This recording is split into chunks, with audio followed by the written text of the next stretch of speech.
24वां श्लोक।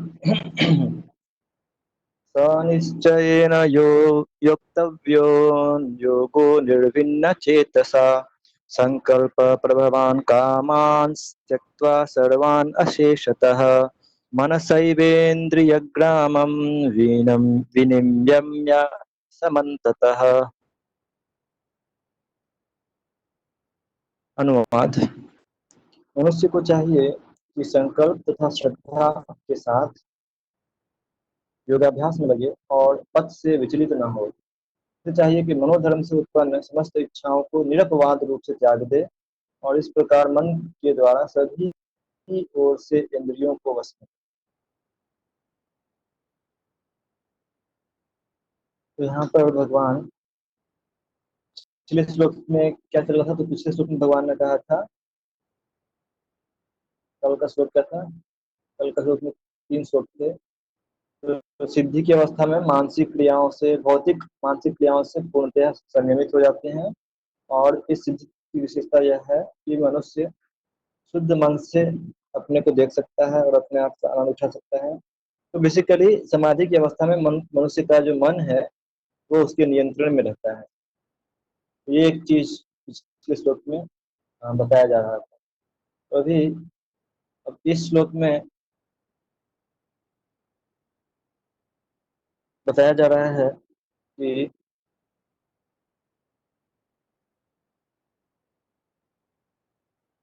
जब कोई योगी मन को कंट्रोल करने का प्रयास करता है तो इतना आसान तो है नहीं। तो लगेगा कि थोड़ी देर के लिए मन पे कंट्रोल हुआ है, परंतु फिर वो मन जो है कभी भी अपने कंट्रोल के बाहर जा सकता है और वो हमारे आध्यात्मिक जीवन में एक प्रकार से संकट उत्पन्न कर सकता है। तो इसीलिए जो योगी होते हैं उनको एक निश्चय होना चाहिए कि दृढ़ निश्चय होना चाहिए कि हाँ, मैं अपने मन पर कंट्रोल करूंगा।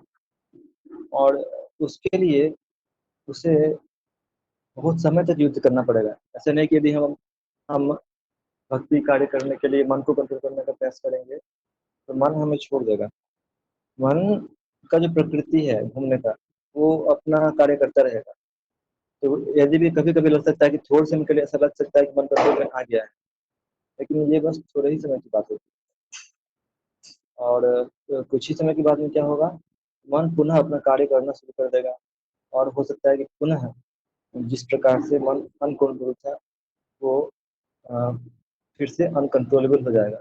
यानी कि मन जो है वो एक योगी के रास्ते में हमेशा ही बाधा डालता है और वो हमेशा ही एक योगी के लिए एक खतरा का सिचुएशन बना के ही रखता है। इसलिए योगी को जो एक सबसे महत्वपूर्ण चीज होती है योग के पक्ष में, कि उसको अपने मन से बहुत सतर्कता पूर्वक डील करना होता है। सावधानी हटी दुर्घटना घटी, ये मन में बहुत तीव्रता से लागू होता है। तो इसीलिए अ, इसीलिए भगवान क्या करते हैं, तो दोनों चीज के बारे में बता रहे हैं कि कोई साधना करना है। जैसे कि अभी आप देखेंगे तो इस अभी जो श्लोक चल रहा है, इसके पहले कल जब हम लोग शुरू किए थे तो उसमें शुरू हुआ था दो स्टेप्स के बारे में। एक था योगारूढ़ स्टेप और एक था योगारूढ़ स्टेप। यानी कि जो लोग योग में नए नवसिद्धू हैं उनके लिए स्टेप क्या है, और जो लोग उसमें सिद्धि हासिल कर चुके हैं योगारूढ़ है उनके बारे में, ये दोनों के बारे में चर्चा चल रहा है कल से। तो कृष्ण भगवान अभी ये दोनों स्टेज के बारे में हमेशा जा रहे हैं। कभी योगारूढ़ के बारे में बताते हैं तो कभी योगारूढ़ के बारे में बताते हैं। तो अ, शुरू शुरू में जैसे कि भगवान ने बताया था कि ठीक है, जैसे कि योग करना है तो आप देखेंगे शुरू शुरू शुरू का लेवल जो था वो योगा रुक्षु के बारे में था।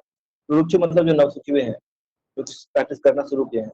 तो शुरू शुरू में उनको बोला गया था कि ठीक है, आप इस प्रकार के स्थान पर जाइए, आप ऊंचे स्थान पर बैठिए, या तो न तो अधिक ऊंचे स्थान पर बैठिए ना अधिक नीचे स्थान पर बैठिए, ना अधिक खाना है ना कम खाना है, ना अधिक सोना है ना कम सोना है। तो ये सब पहले एक्सटर्नली बातें हुई। लेकिन फिर उसके बाद हम देखेंगे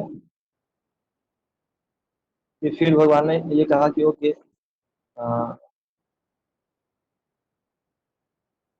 मन को भी कंट्रोल करना पड़ेगा। और इसके लिए क्या करना पड़ेगा, तो योगा को निर्विण्ण चेतसा।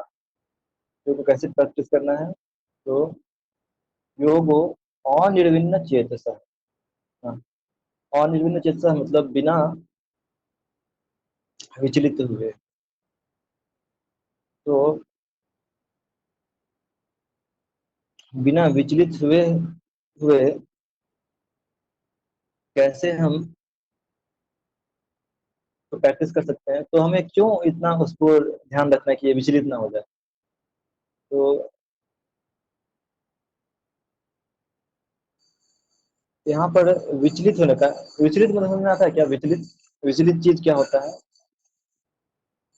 यहाँ पे हमको थोड़ा सा ये भी समझना पड़ेगा कि ये विचलित आखिर होता क्या है। देखिए, विचलित जो है,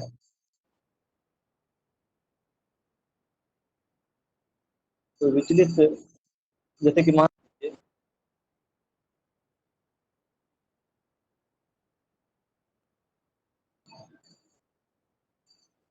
लीजिए कि कोई व्यक्ति एरोप्लेन का पायलट है, और एरोप्लेन का पायलट होकर के वो अपना फ्लाइट शुरू करता है उड़ाना। और जब वो रास्ते में लेके जाते रहता है, तो ऐसा कहते हैं, सपोज कीजिए कि वो अपना डायरेक्शन रास्ते में यदि एक,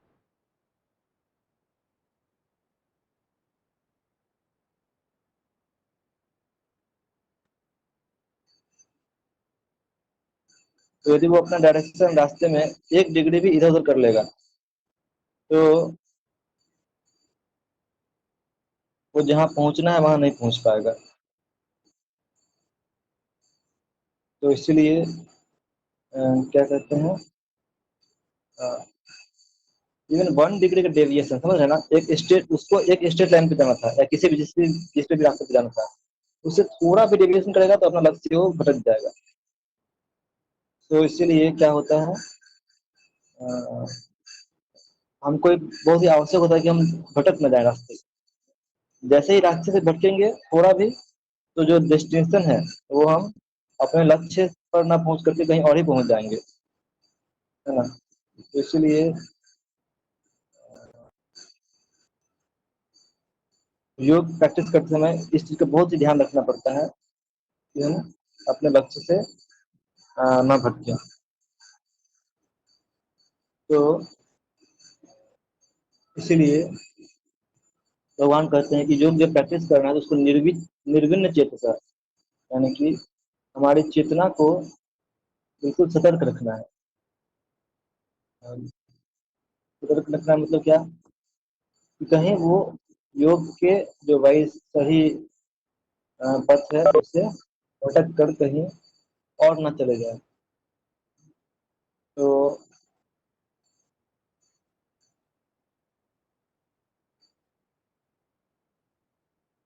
ओके, अमित प्रभु परमिशन मांग रहे हैं, just 1 minute। चलिए, मैं ध्यान नहीं देता लेक्चर में से दिमाग में नहीं है, डिस्ट्रक्शन नहीं देते।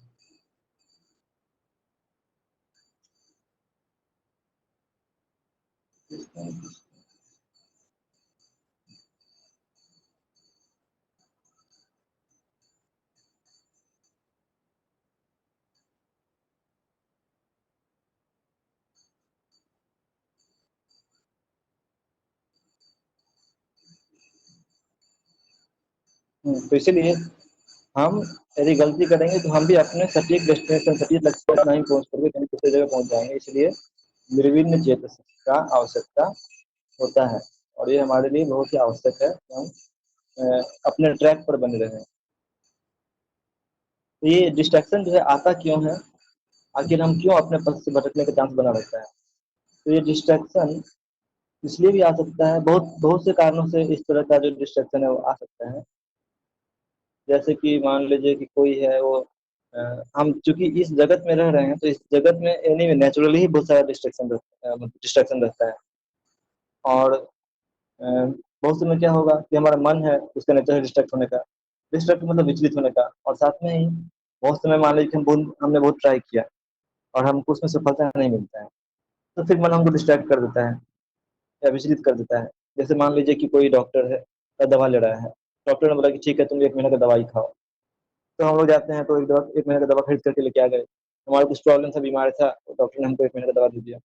हम लोग उसको लेना शुरू करते हैं। अब मान लीजिए कि हम दवा खाए जा रहे हैं 15 दिन हो गया, 20 दिन हो गया, और हमारी बीमारी में 1% भी फायदा नहीं दिखता सब उसकी। तो हमको क्या लगेगा, अरे ये बीमारी में मैंने 20 दिन दवा खा लिया और 1% भी फायदा नहीं दिखता है। तो हमको लगा कि ये दवा बेकार है, इसको छोड़ दो। यानी कि हम उसके दवा के रास्ते से विचलित हो जाएंगे, उसको हम छोड़ देंगे। यानी कि डिसअपॉइंटमेंट, हमारे जो फेलियर्स है, जब हम फेल कर जाएंगे किसी कारण तो हमको लगेगा कि इसको रास्ते को छोड़ दो। तो देखिए, ये मन और इंद्रियों को कंट्रोल करने का जो रास्ता है ना, वो मोटा मोटी इसी टाइप का रास्ता है। क्योंकि कोई भी व्यक्ति ने, ऐसा नहीं है कि हम एक ही दिन में अपने मन और इंद्रियों पर कंट्रोल पा लिया हो। मन और इंद्रियों को कंट्रोल में लाने के लिए अनवरत प्रयास करना पड़ेगा, और उसमें बार बार फेलियर भी देखना पड़ेगा। ऐसा नहीं कि हमको एकदम 100% सफलता ही मिलने वाला है, बार बार फेल भी होना पड़ेगा। लेकिन फिर भी हमें क्या विश्वास होना चाहिए कि फिर भी यदि मैं इसमें आगे बढ़ूंगा तो जरूर सफलता मिलेगी। यानी कि अ, हमको इस रास्ते पर फेलियर्स को देख करके उससे विचलित नहीं होना है। हाँ, क्योंकि फेलियर्स आएंगे ही आएंगे। जैसे कि मान लीजिए कि हम जब कर रहे हैं बहुत दिनों से, और हमको लगता है कि नहीं नहीं, इतना दिन से जब कर रहे हैं कुछ भी फायदा नहीं दिख रहा है। तो यदि इस तरह का मन में भावना आएगा, तो फिर हमारा मन बोले कि नहीं नहीं, छोड़ दो इसको, क्या जरूरत है इतना, इतना ये सब करने की कोई जरूरत नहीं है, क्योंकि हम इतना दिन से टाइम दे रहे हैं और कुछ फायदा नहीं है। यानी कि फेलियर्स जो है वो हमें क्या करता है, अपने रास्ते से भटकाने का प्रयास करता है। तो इसलिए हमें एक दृढ़ निश्चय करना होता है कि हम इस पथ को जरूर फॉलो करेंगे, चाहे जो भी हो। ये दृढ़ निश्चय हमारे पक्ष से आवश्यक है। यदि ये दृढ़ निश्चय नहीं रहेगा तो मन हमको कभी भी ठग सकता है। मन बोले कि अरे दुनिया भर में कोई नहीं कर रहा है, तुम्ही को पड़ा हुआ है भक्ति करने का। तो योग के पथ पे मन को अपने काबू में रखना बहुत ही आवश्यक है। और ऊपर से फिर भगवान बोलते हैं कि संकल्प प्रभवान कामांस त्यक्त्वा सर्वान अशेषतः। वो बोलते हैं कि संकल्प सर्वान, मनुष्य को अपने सारे संकल्पों का त्याग कर लेना चाहिए। सारे संकल्प मतलब क्या, सारे संकल्प,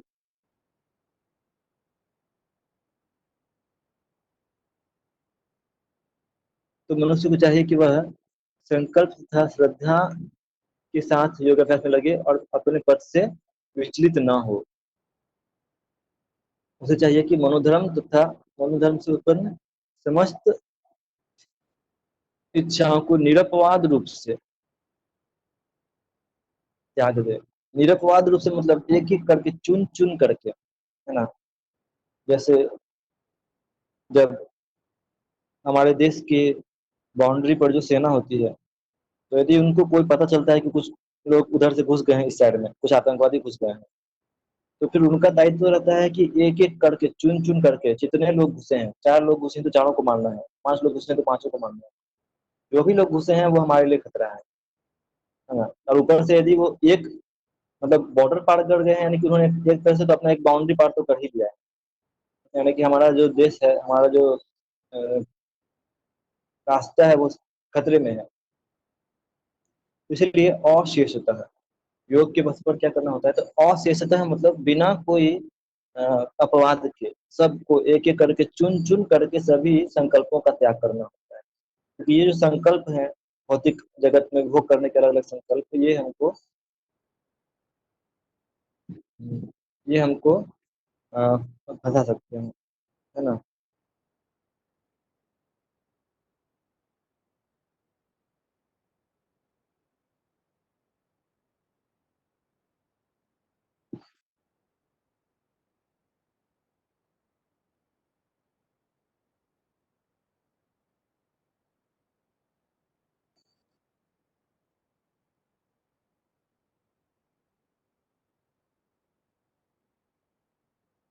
तो अशेषतः मनसेव इंद्रिय ग्रामम विनियम्य समन्ततः। ये इस प्रकार से हमको मन को और सभी इन ओर से इंद्रियों को अपने कंट्रोल में करना है। तो ये योग के अभ्यास में एक आवश्यक स्टेप है आगे बढ़ने के लिए। और यदि हम इस जगत में हैं तो एक बात तो तय है कि हमको इस जगत में अलग अलग प्रकार से डिस्ट्रैक्शन आएंगे ही, और हमको उसको फेस करना है। तो इसीलिए चाहे कितना भी मन डिस्ट्रैक्ट होने के लिए क्यों ना बोले, पथ को छोड़ देने के लिए क्यों ना बोले, हमारे अंदर में एक विश्वास होना चाहिए। आशा बंद हो, में एक आशा बंद रहना चाहिए कि नहीं, मैंने कृष्ण का शरण लिया है तो कृष्ण अवश्य मेरी रक्षा करेंगे। तो प्रभुपाद जी एक श्लोक कोट करते हैं उपदेशामृत से, आप देख सकते हैं अपने किताब में। ये जो श्लोक है, आप मेरे पीछे बोल भी सकते हैं, ये बहुत अच्छा श्लोक है। उत्साह निषेध वाला श्लोक प्रभुपाद ने कोट किया है, तो आप मेरे साथ में पढ़ भी सकते हैं उसको। उस उत्साहात निश्चयात धैर्यात सहातिस्य धैर्या कर्म प्रवर्तना निश्चयात् कर्म प्रवर्तनाय संग त्यागा सतो वृत्तेः संग त्याग वित्ते तद्भिर्भक्तिः प्रसिद्ध्यति। सर्वभिर्भक्ति प्रसिद्ध्यते ति। इसीलिए हमें ये तीन चीजों का जरूरत होता है। इसमें 6 चीजों का वर्णन है। उत्साह होना चाहिए, निश्चय होना चाहिए और धैर्य होना चाहिए। तो उसमें से प्रथम 3 जो है वो क्या क्या है? उत्साह होना चाहिए, निश्चय होना चाहिए और धैर्य होना चाहिए। तो गीता का जो करंट श्लोक चल रहा है उसमें भगवान ने निश्चय की बात की है। कैसे हमें निश्चय अपने पास में रखना चाहिए। तो अ, इसके बारे में प्रभुपाद जी एक स्टोरी लिखते हैं। संकल्प होना चाहिए, निश्चय होना चाहिए, तो इसके बारे में स्टोरी लिखते हैं प्रभुपाद जी कि देखिए, जैसे एक और क्या हुआ कि जहाँ तक संकल्प की बात है तो मनुष्य को चाहिए कि उस गौरैया को आदर्श ग्रहण करे जिसके सारे अंडे समुद्र की लहरों में मग्न हो गए थे। तो एक बार की स्टोरी है कि एक बार एक गौरैया थी। गौरैया मतलब समझ रहे हैं ना, जो जनरली हमारे घरों में आसपास में घूमते रहती है, जो चिड़िया एक होती है, तो गौरैया बोलते हैं। गौरैया को आप लोग घर में क्या बोलते हैं, बंगाली में क्या बोलते हैं तो गौरैया को? स्क्वायरल, पायरा स्क्वायरल पायरा नहीं, क्या क्या बोलते हैं? पायरा पायरा हाँ, पायरा तो पायरा तोता को बोलते पायरा हैं, पायरा तो कब कबूतर को बोलते हैं। किस चौराई पाखी वो चौराई बोलते चौराई हैं? स्पैरो को क्या कहते हैं? पक्षी, हाँ। चौराई बोलने बोलिए। तो ये चौराई पक्षी था। तो ये इसका एक बार क्या हुआ कि इसके जो अंडे थे वो समुद्र में गिर गए, चले गए, समुद्र ने निगल लिया। तो उसको बहुत दुख हुआ।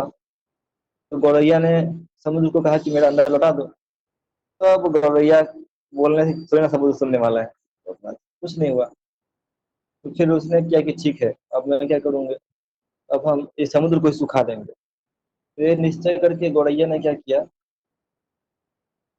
तो गौरैया ने एक एक करके अपने चोंच में थोड़ा सा पानी भरना शुरू किया, और उसको अ, पानी को वो क्या करती थी, तो उधर अ, दूर जा करके फेंक देती थी। तो इस तरह से करके उसने ये करने का प्रयास किया।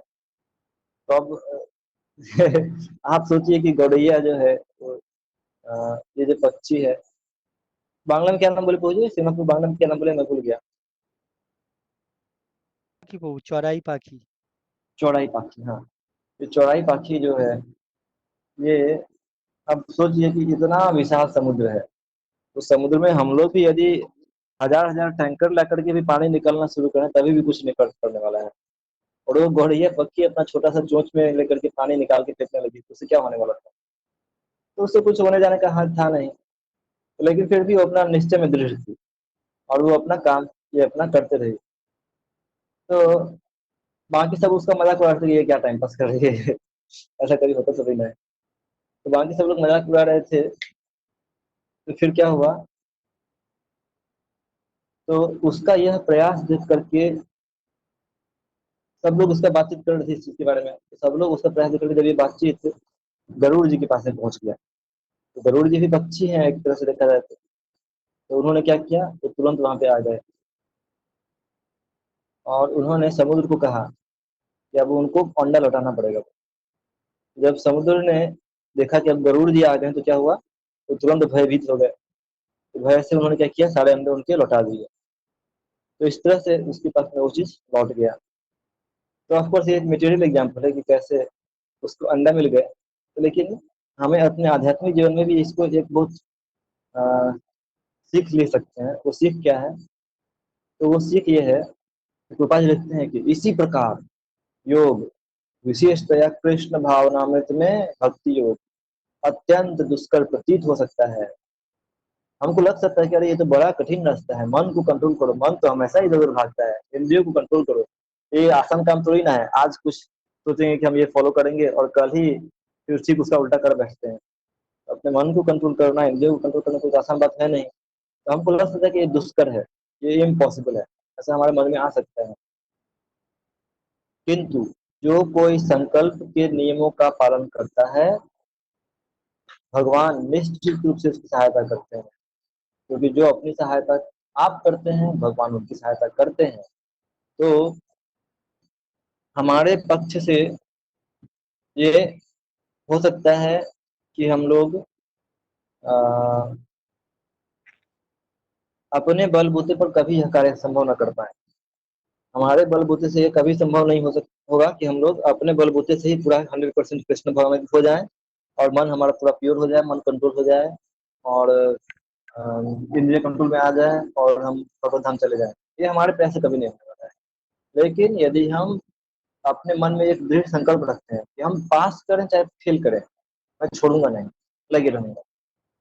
हो सकता है कि 1000 बार फेल करेंगे, लेकिन फिर भी बोलेंगे कि हम 1000 बार फेल क्यों ना करें, हम क्या करेंगे, लगे रहेंगे, छोड़ेंगे नहीं। तो ये निश्चय रहना चाहिए, ये संकल्प रहना चाहिए। सर निश्चय है ना, इस तरह का निश्चय और इस तरह का संकल्प हमें अपने मन में रखना पड़ेगा। तो एक्चुअली इतना संकल्प रखने के बाद में भी हम कहीं पास नहीं होने वाले हैं। अपने बूते पर इतना निश्चय और इतना संकल्प रखने के बाद में भी क्या होगा, तो हम फिर भी फेल ही करेंगे, क्योंकि ये जो माया है ये बड़ी शक्तिशाली है। तो हमारा माया के साथ कोई चांस नहीं है कि हम इसको जीत सकते हैं। लेकिन फिर भी यदि हमारा इतना संघर्ष देखेंगे कृष्ण, अरे ये बहुत संघर्ष कर रहा है, यद्यपि ये 1000 बार फेल हुआ है लेकिन फिर भी अपना संकल्प अपना प्रयास नहीं छोड़ रहा है, तब भगवान क्या बोलेंगे? तब भगवान बोलेंगे ठीक है, इसके थोड़ा कृपा करना चाहिए। तो हम जैसे कि वो दामोदर लीला में जो शिक्षा लेते हैं कि कैसे सफलता के लिए दो चीजें आवश्यक हैं, हमारा प्रयास और कृष्ण की कृपा। जब हम अपने तरफ से पूरा प्रयास कर देंगे और फिर भी फेल हो जाएंगे, तब कृष्ण बोलेंगे ठीक है, इसकी कृपा कर देना चाहिए। तब हमें कृष्ण की कृपा जब मिलेगी, तब फिर आप देखेंगे कि हम सहज रूप से ही इन भव सागर को पार कर जाते हैं।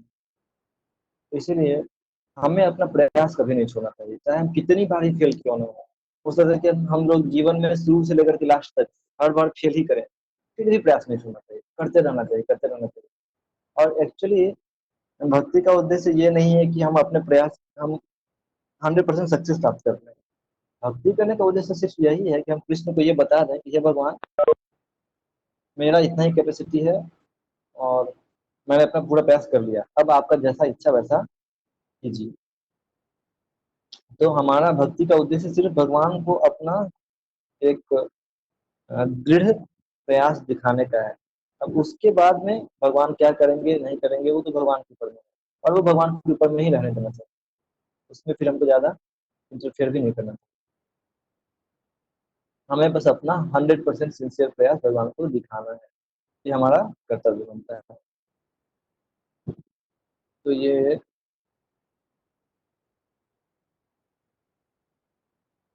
24वां श्लोक था। फिर हम लोग नेक्स्ट श्लोक देखते हैं, 25वां श्लोक। धीरे धीरे क्रमशः पूर्ण विश्वास पूर्वक बुद्धि के द्वारा समाधि में स्थित होना चाहिए और इस प्रकार मन को आत्मा में ही स्थित करना चाहिए तथा अन्य कुछ भी नहीं सोचना चाहिए। शनैः शनैः उपरमे बुद्ध्या धृति गृहीतया आत्मसंस्थं मनः कृत्वा न किंचित अपि चिंतयेत्।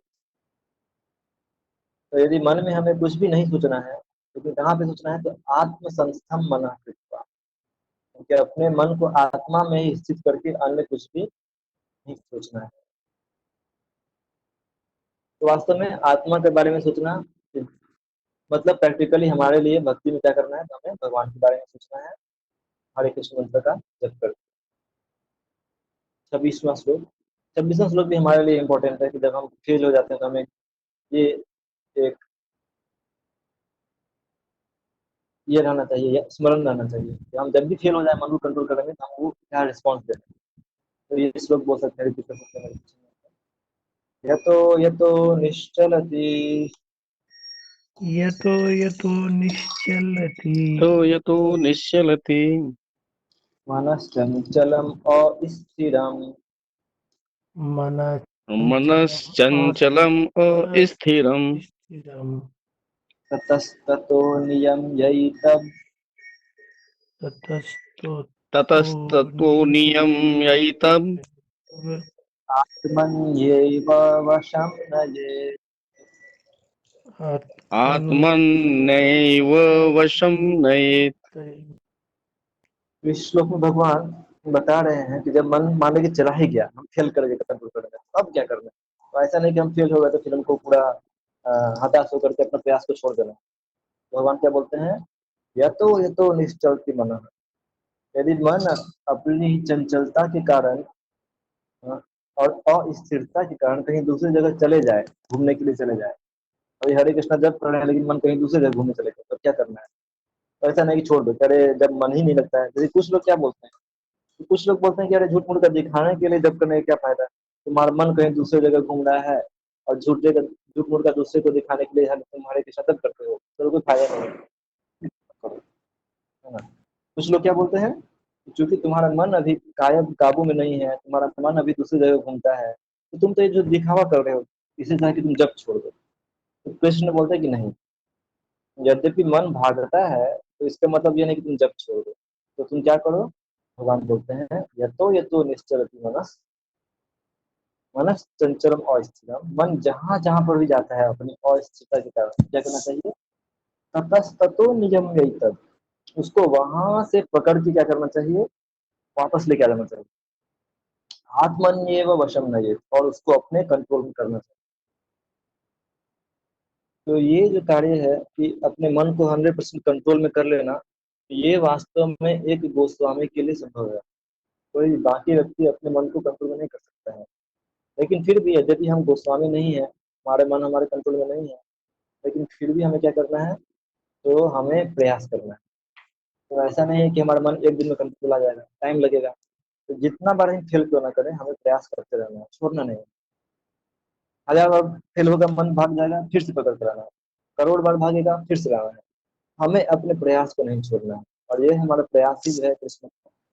और यदि हम भगवान का शरण लेंगे, अपना प्रयास करते रहना है और कृष्ण का शरण भी लेना है साथ में। जब हम कृष्ण का इस प्रकार से शरण लेंगे तो भगवान की कृपा से मन को कंट्रोल कर सकते हैं। हम अपने अपने शक्ति से मन को कभी कंट्रोल में नहीं कर सकते।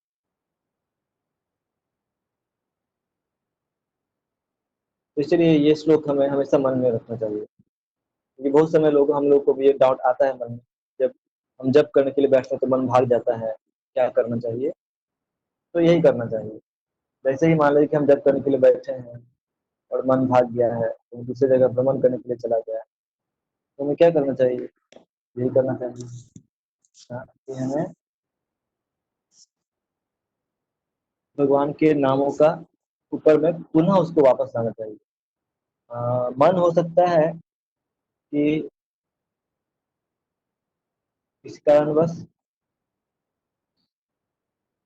जैसे कि मान लीजिए आपने जब करना शुरू किया और मन चला गया है आपकी कंपनी में, अरे अब कंपनी में आज क्या होगा नहीं होगा, इन चीजों में मन चला गया। जैसे ही हमको इस बात की अनुभूति होती है कि मन दूसरी जगह भाग गया है, तो तुरंत क्या करना चाहिए, तुरंत फिर वहां से उसको वापस खींचना चाहिए। अरे तुम कहाँ भाग गए हो, चलो वापस आओ, वापस जप में आओ, है ना। तो ये तो निश्चलति मनस चंचलम स्थिरम अस्थिरम ततो ततो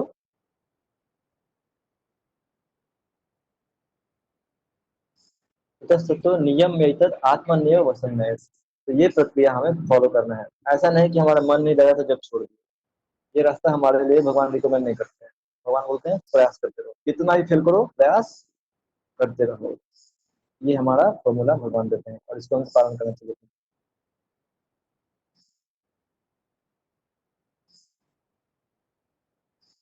नेक्स्ट।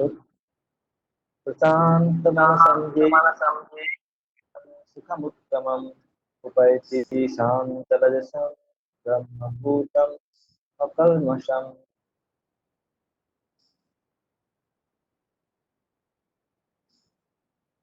जिस योगी का मन मुझ में स्थिर रहता है वह निश्चय ही दिव्य सुख की सर्वोच्च सिद्धि प्राप्त करता है। वह रजोगुण से परे हो जाता है, वह परमात्मा के साथ अपनी गुणात्मक एकता को समझता है और इस प्रकार अपने समस्त विगत कर्मों के फल से निवृत्त हो जाता है।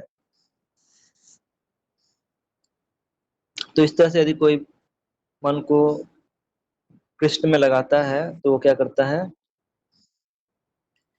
दिव्य सुख की सर्वोच्च सिद्धि को प्राप्त करता है।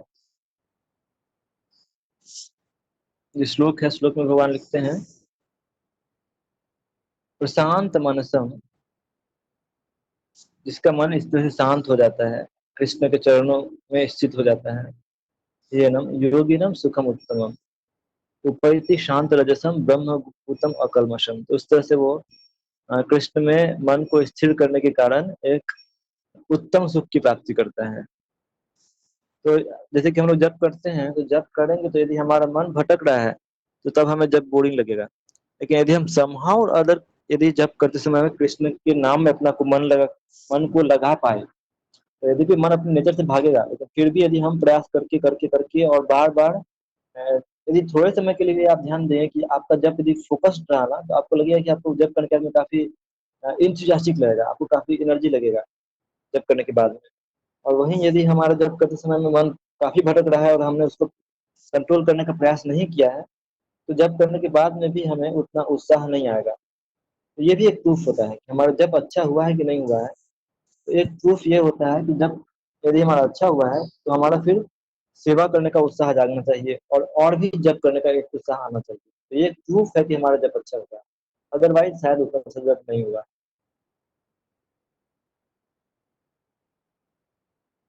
28वां श्लोक।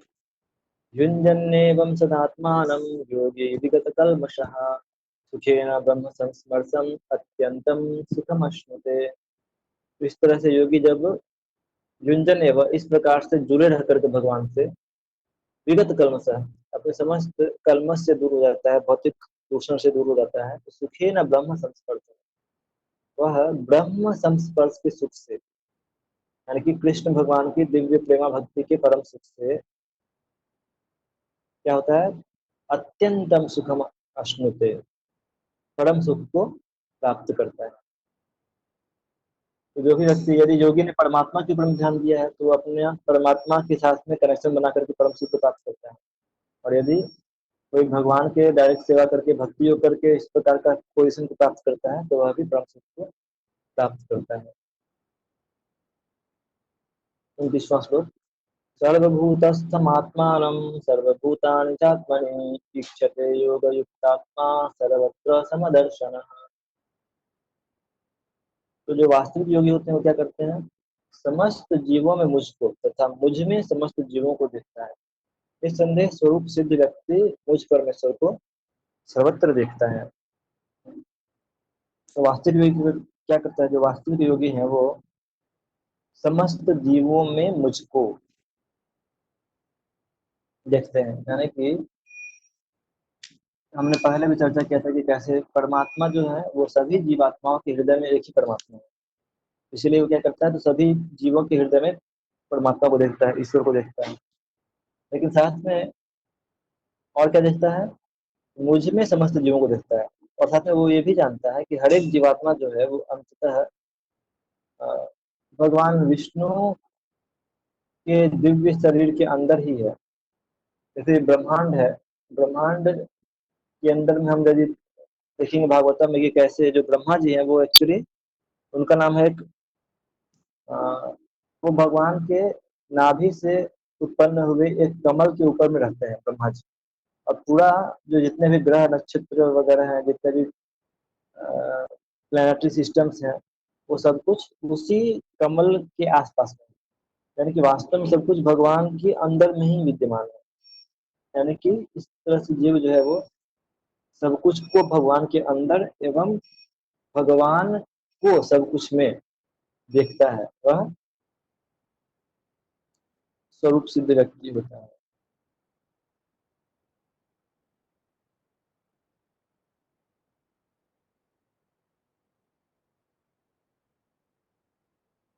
रूपाल जी इसके तात्पर्य में बता रहे हैं कि कैसे जो भगवान की दो शक्तियां हैं, परा तथा अपरा शक्ति।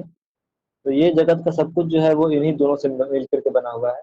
परा अपरा मतलब भौतिक और आध्यात्मिक शक्ति। इस जगत का सब कुछ जो है वो इन्हीं दो शक्तियों के से मिल करके बना है।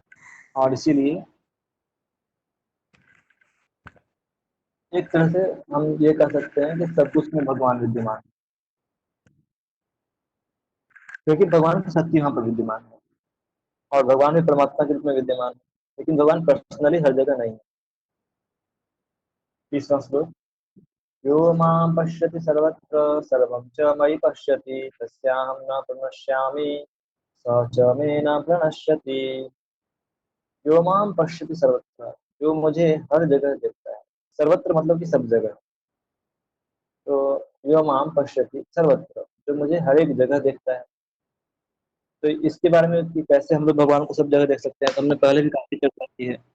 जैसे कि जब हम सूर्य का प्रकाश को देखते हैं तो सूर्य का प्रकाश भी एक तरह से भगवान की कृपा से ही जो है, प्रभास में शशि सूर्य, जो सूर्य का प्रकाश भी कृष्ण ही है। जल का जो वाटर का जो टेस्ट होता है वो कृष्ण है। तो इस तरह से जो हर जगह पर भगवान को देख सकता है, सभी जीवात्माओं में भगवान को देख सकता है, परमात्मा को देख सकता है। मई सर्वम च मई पश्यति, और सब कुछ को भगवान के अंदर स्थित देख सकता है। यानी कि जानता है कि अंततः भगवान ने ही सब कुछ की सृष्टि की है और वो उन्हीं की सृष्टि है। तो तस्या हम न प्रणश्या, तो वह मेरे लिए कभी अदृश्य नहीं होता है। और साचा में न प्रणश्यति, यानी कि उस भक्त को मैं- वह भक्त हमेशा मुझे देख सकता है और मैं भी उसे हमेशा देख सकता हूँ। तो बहुत समय में बहुत से लोग बोलते हैं कि क्या तुम मुझे भगवान दिखा सकते हो, भगवान दिखा सकते हो क्या? यदि भगवान दिखाओ, तो भगवान यहाँ पर बोल रहे हैं कि तुम मुझे कैसे देख सकते हो। भगवान को देखने का रास्ता भगवान खुद ही बता रहे हैं। तो भगवान जो है वो हमें हमारा जैसा माइंड है या हमारा जैसा दिमाग है उस तरह से नहीं दिखाने वाला। भगवान हमको अपने टर्म्स एंड कंडीशन से दिखाते हैं। भगवान बोलते हैं कि ठीक है, यदि तुम मुझे देखना चाहते हो तो उसका तरीका है कि कैसे सब कुछ भगवान की शक्ति है उस तरह से देख सकते हैं, अपनी परमात्मा सब जगह व्याप्त है, सब उस तरह से देख सकते हैं। तो हमें भगवान के द्वारा जो दिया गया है ज्ञान है उसके माध्यम से उनको सब जगह देखना है। और यदि कोई ऐसा कर पाता है तो उनके लिए भगवान कभी अदृश्य नहीं होते हैं। और जिस भक्त के लिए भगवान कभी अदृश्य नहीं होते हैं तो भगवान भी रिसिप्रोकेट करते हैं। तो भगवान भी क्या करते हैं, तो उस भक्त को हमेशा अपने ध्यान में रखते हैं। यदि भी भगवान हम हमेशा ही भगवान के ध्यान में हैं, भगवान सबके बारे में हमेशा ही सोचते हैं। लेकिन यदि कोई भक्त इस प्रकार की इस परिस्थिति को प्राप्त कर लेता है तो भगवान उसका कुछ और भी विशेष ख्याल रखते हैं।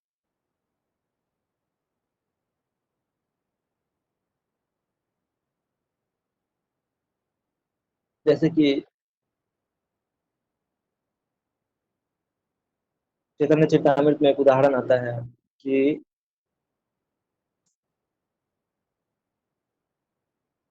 एक बार एक भक्त थे, तो उन भक्त को अ, बहुत सारे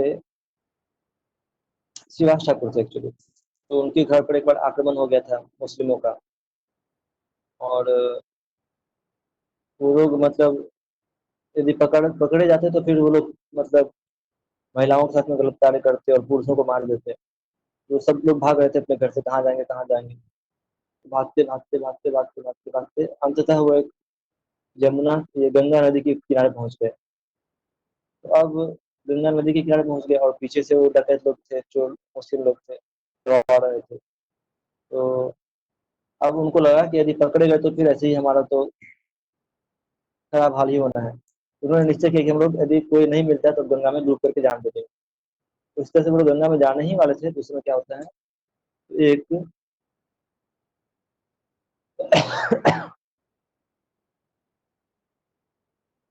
उस समय में एक नाव आती है और नाव आकर के उनको बिठा लेती है और उनको नदी में उस पार लेके चले जाती है।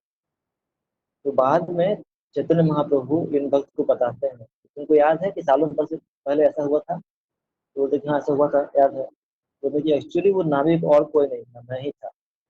मैं ही उस समय में वो नाव लेकर के आया था कि तुम्हारा उस समय में खतरे में से तुम्हें तुम्हारा रक्षा किया।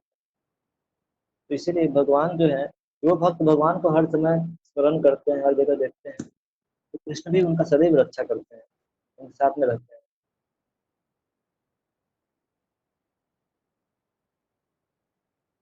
अगला श्लोक। सर्वभूतस्थितं यो मां भजत्येकं त्वम् आस्थितः सर्वथा वर्तमानोऽपि स योगी मयि वर्तते।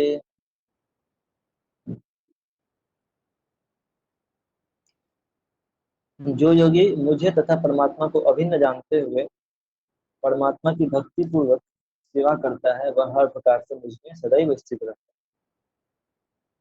सर्वभूत स्थितम यो माम, तो सर्वभूत स्थितम यानी कि सभी जीवों के हृदय में जो स्थित है।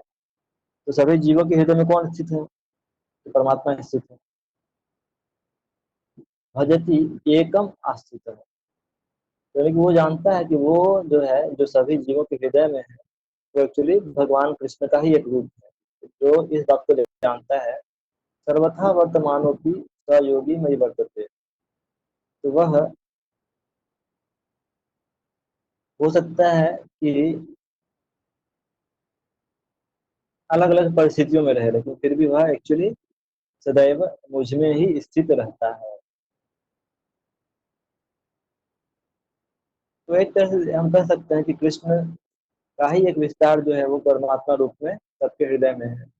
और जो योग सिद्ध व्यक्ति हैं वो इस बात को देख सकते हैं। तो प्रभुपाद जी कुछ कुछ कोटेशन देते हैं कि कैसे कृष्ण ही जो है वो हर जगह पे व्याप्त हैं। तो एक गोपाल अपनी उपनिषद से कृष्ण एक कोटेशन प्रभुपाद जी एक कोटेशन दे रहे हैं। एकोपी सन बहुधा यो अवभाति, यद्यपि भगवान एक है किंतु वह जितने सारे हृदय हैं उनमें स्थित रहता है। तो ये एक कोट प्रभुपाद जी दे रहे हैं कि कैसे भगवान जो है वही परमात्मा के रूप में सभी हृदयों में, जीवों के हृदय में व्यापित रहते हैं। जिस तरह से स्मृति शास्त्र में एक है, एक एव परो विष्णु सर्वव्यापी न संशयः ऐश्वर्याद रूपम रूपम एकम च सूर्यवत बहुधेयते। तो यानी कि विष्णु एक है फिर भी वे सर्वव्यापी है।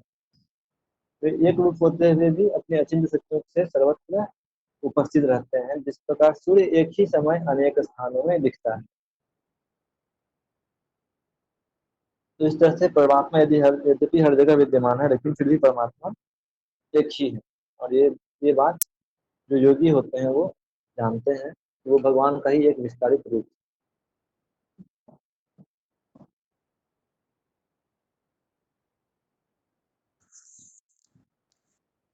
32वां श्लोक।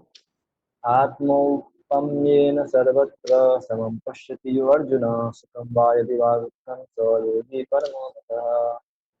हे अर्जुन, वह पूर्ण योगी है जो अपनी तुलना से समस्त प्राणियों की उनके सुखों तथा दुखों में वास्तविक समानता का दर्शन करता है। जो योगी होते हैं वो एक्चुअली उनमें अपने और पराये का भेद नहीं होता है कि ये मेरा ये उसका। इजम अय इजम इजम इदम निजम परो व्यक्ति गणना लघु चेतसा, जिनकी चेतना छोटी होती है वही ऐसा बोलते हैं कि ये चीज मेरा है, ये चीज उसका है। बस उदार चरिता नाम तो वसुधैव कुटुंबकम, इसका हृदय उदार है, वह संपूर्ण जगत को अपने परिवार के रूप में देख सकता है। उसी तरह से जो पूर्ण योगी है वह हर दूसरे जीव आत्मा के हृदय में स्थित जीव को देख सकता है कि कैसे वो भी एक जीव है, मैं भी एक जीवात्मा हूँ तो वो भी एक जीव है। और उसके भी हृदय में परमात्मा विद्यमान है। तो जिस तरह से मान लीजिए कि हमें कोई पिन कर देता है, पिंचिंग करेगा तो हमें दुख होता है, कष्ट होता है। वैसे ही दूसरे जीवात्माओं को भी यदि कोई पिंच करता है तो उनको भी कष्ट होता है, दुख होता है। तो वह व्यक्ति अपने व्यक्तिगत अनुभव से प्रत्येक प्राणी के सुख तथा दुख से अवगत होता है। ये बहुत ही सिंपल बात है। यदि मान लीजिए कोई व्यक्ति, सपोज कीजिए कोई दूसरा व्यक्ति है, जैसे कि कभी कभी हमारे स्कूल्स में जो बच्चे थे तो कुछ शैतान बच्चे होते थे। जो शैतान बच्चे होते थे तो क्या करते थे कि अपने बगल वाले स्टूडेंट को क्या करेंगे, तो उनका ये होता था ना एक अ, प्रकाल बोलते थे हम लोग। तो एंगल मेजर करने के लिए एक आता है, जैसे करके दो चीज़ों के बीच में एंगल नापने के लिए इसको यूज़ करते थे। तो उसमें एक नोक रहता था। तो क्या करते थे, बगल में स्टूडेंट बैठा रहेगा उसको नोक ऐसे चुभा देंगे हल्का सा, उसको दर्द होगा।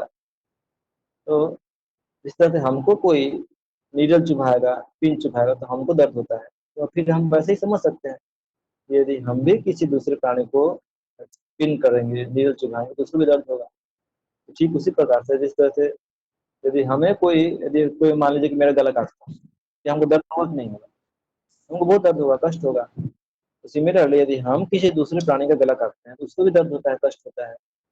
इसीलिए जो योगी होते हैं वो अपने व्यक्तिगत अनुभव से कि किस जिस प्रकार मुझे कोई फिजिकली कष्ट पहुंचाता है तो मुझे दर्द होता है, तो उसी तरह से दूसरे प्राणी को भी यदि कोई फिजिकली कष्ट पहुंचाएगा तो उसको भी दर्द होगा। इस बात को समझ सकता है और वो उसमें समानता देख सकता है। ऐसा नहीं है कि हमको जो कष्ट हो रहा है तो हम तो आदमी हैं, हमको कष्ट होगा और वो मछली है तो उसको कष्ट नहीं होगा, या उसको मुर्गा है तो कष्ट नहीं होगा। सबको कष्ट होता है और प्रैक्टिकली देखा भी जा सकता है। जैसे कि मछली को कोई जैसे ही काटता है तो वो बहुत छटपटाता है। मुर्गा जो है वो भी देखेंगे आप तो बहुत रोता है मरने के पहले, यानी कष्ट हो रहा है। सिंपल सा बात है। तो जो व्यक्ति अपनी तुलना से समस्त प्राणियों की उनके सुखों तथा दुखों में वास्तविक समानता का दर्शन करता है वह पूर्ण योगी है। तो योगी का होने का एक लक्षण ये है। तो इसीलिए जो भक्त होता है वो दूसरे को दुख को समझ सकता है और दुख, इसीलिए वो क्या होता है तो पर दुख दुखी होता है। तो जिस तरह से कृष्ण भगवान जो है, तो कृष्ण भगवान बोलते हैं क्या, 5.29, तो 5.29 में कृष्ण भगवान बोलते हैं भोक्तारम यज्ञ तपसाम सर्वलोक महेश्वरम सुहृदम सर्वभूतानां ज्ञात्वा माम संत्यं गच्छति। यानी कि मैं ही जो हूँ प्रत्येक यज्ञ का भोक्ता हूँ। जिस तरह से इंद्र के यज्ञ में इंद्र अपने आप को भोक्ता मान रहा था, लेकिन वह भूल चुका था कि कृष्ण ही प्रत्येक यज्ञ के भोक्ता है। भोक्तारम यज्ञ तपसाम सर्वलोक महेश्वरम, कृष्ण ही प्रत्येक लोक के स्वामी है। और सुहृदम सर्वभूतानां, कृष्ण जो है वो प्रत्येक जीवात्मा के हृदय में स्थित उनके सबसे बड़े हितैषी हैं। जिस प्रकार से कृष्ण सभी जीवों के हितैषी हैं, उनके मित्र हैं, तो वैसे ही जो भी व्यक्ति कृष्ण के करीब आना चाहता है तो उनको भी भगवान की तरह का प्रकृति को धारण करना पड़ेगा। लेकिन जिस तरह से भगवान प्रत्येक जीवों की सुहृद है, तो हमें भी प्रत्येक जीवात्मा का सुहृद बनना पड़ेगा। यदि हम किसी भी जीवात्मा का सुहृद नहीं होकर के उसका सपोज कीजिए कि उसके प्रति ईर्ष्या रखते हैं, तो फिर कृष्ण हमें पसंद नहीं करेंगे। इसलिए हमें भी यदि कृष्ण का प्रिय बनना है तो हमें प्रत्येक जीवात्मा का सुहृद बनना है, उनका हितैषी बनना है। यदि किसी को दुख पहुंचता हो, किसी भी चीज से कष्ट पहुंचता हो, तो हमें उससे खुशी नहीं मिलना चाहिए, हमको भी कष्ट पहुंचना चाहिए। ये एक योगी का लक्षण होता है।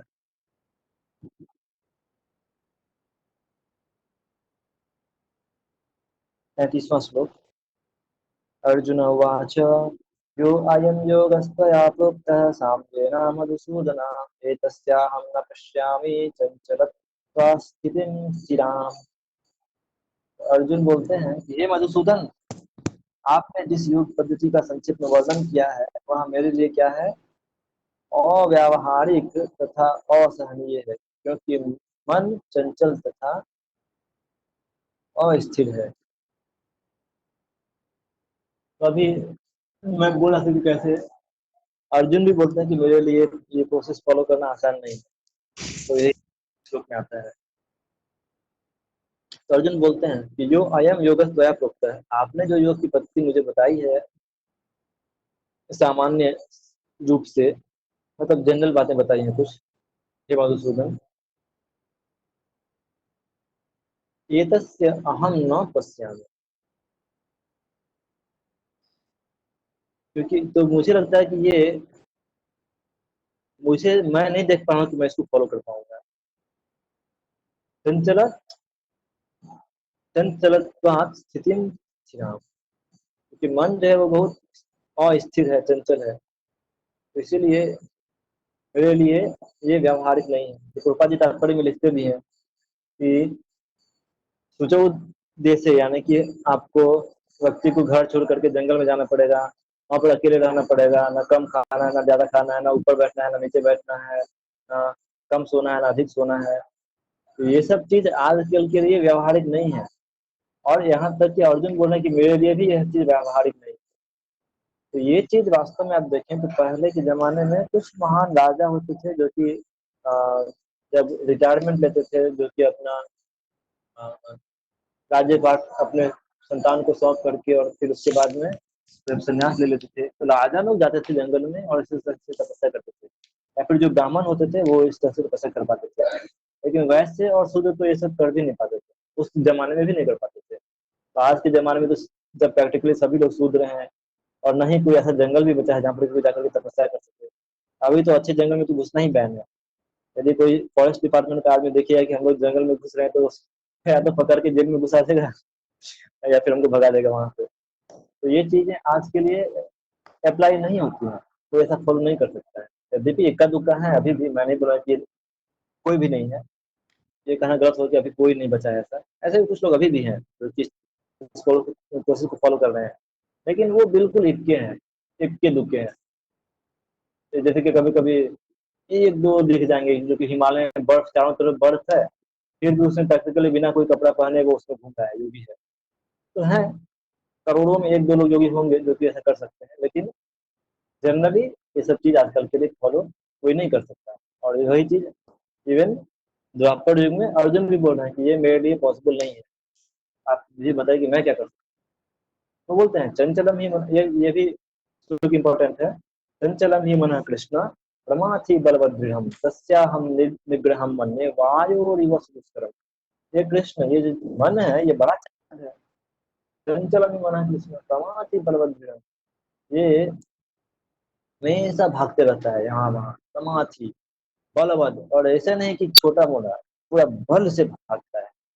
उसको कंट्रोल करना बड़ा ही कठिन है। एक तो चंचल है, तो जैसे कि बच्चे भी कभी कभी चंचल होते हैं, लेकिन यदि बच्चे चंचलता के कारण इधर उधर भागते हैं, तो बच्चे यदि भी चंचल होते हैं लेकिन वो क्या होते हैं, तो वो उनमें ज्यादा स्ट्रेंथ नहीं होता है, तो उनको बड़े लोग जो है वो पकड़ के फोर्सफुली वापस आ सकते हैं। लेकिन ये मन जो है ये चंचल भी है और साथ में क्या है, तो बलवत, बलशाली भी है। ऐसा नहीं कि खाली चंचल है लेकिन कमजोर है बच्चों की तरफ, नहीं, ये चंचल भी है और बहुत बलशाली भी है। और प्रमाथी, पागल टाइप का है, क्षुब्ध कर देने वाला, हठीला है। ये इतना स्ट्रांग है कि तस्याहम निग्रहम मन्ये वायुरिव सुदुष्करम। मैं हो सके तो वायु को कंट्रोल में कर सकता हूँ, लेकिन मन को कंट्रोल में नहीं कर सकता। अभी देखिए, आप हम में से कोई ये कह सकता है क्या कि मैं वायु को कंट्रोल कर सकता हूँ? क्या हम हवा को कंट्रोल कर सकते हैं? मे भी थोड़ा मोड़ा कंट्रोल कर सकते हैं, जैसे कि मेरे रूम में ऊपर एक पंखा चल रहा है तो मेरा इतना कंट्रोल है, चलो ठीक है भाई। तो मेरा जो ये 10 फुट का जगह है, 10 फुट 4 फुट का जो रूम है, उतना देर में मुझे हवा नहीं आ रहा था, तो मैं इतना कंट्रोल कर सकता हूँ कि हाँ भाई मुझे इतना दूर में हवा आएगा। लेकिन ये बहुत छोटा कंट्रोल है। लेकिन यदि कोई मान लीजिए कि टोर्नेडो आता है, तो उसको कोई व्यक्ति कंट्रोल कर सकता है क्या? या मान लीजिए कहीं पे सुनामी आता है, तो उसको कोई कंट्रोल कर सकता है क्या? जब अमेरिका में कभी भी सूचना आती है कि किसी स्थान पे कोई टोर्नेडो आ रहा है, कोई सुनामी आ रहा है, कोई बहुत समुद्री तूफान आ रहा है, तो वो लोग क्या करते हैं पता है? वो लोग क्या करते हैं, मान लीजिए कि उनको पता चला कि किसी जगह पे टोर्नेडो आ रहा है, तो वो लोग क्या करते हैं पता है किसी को?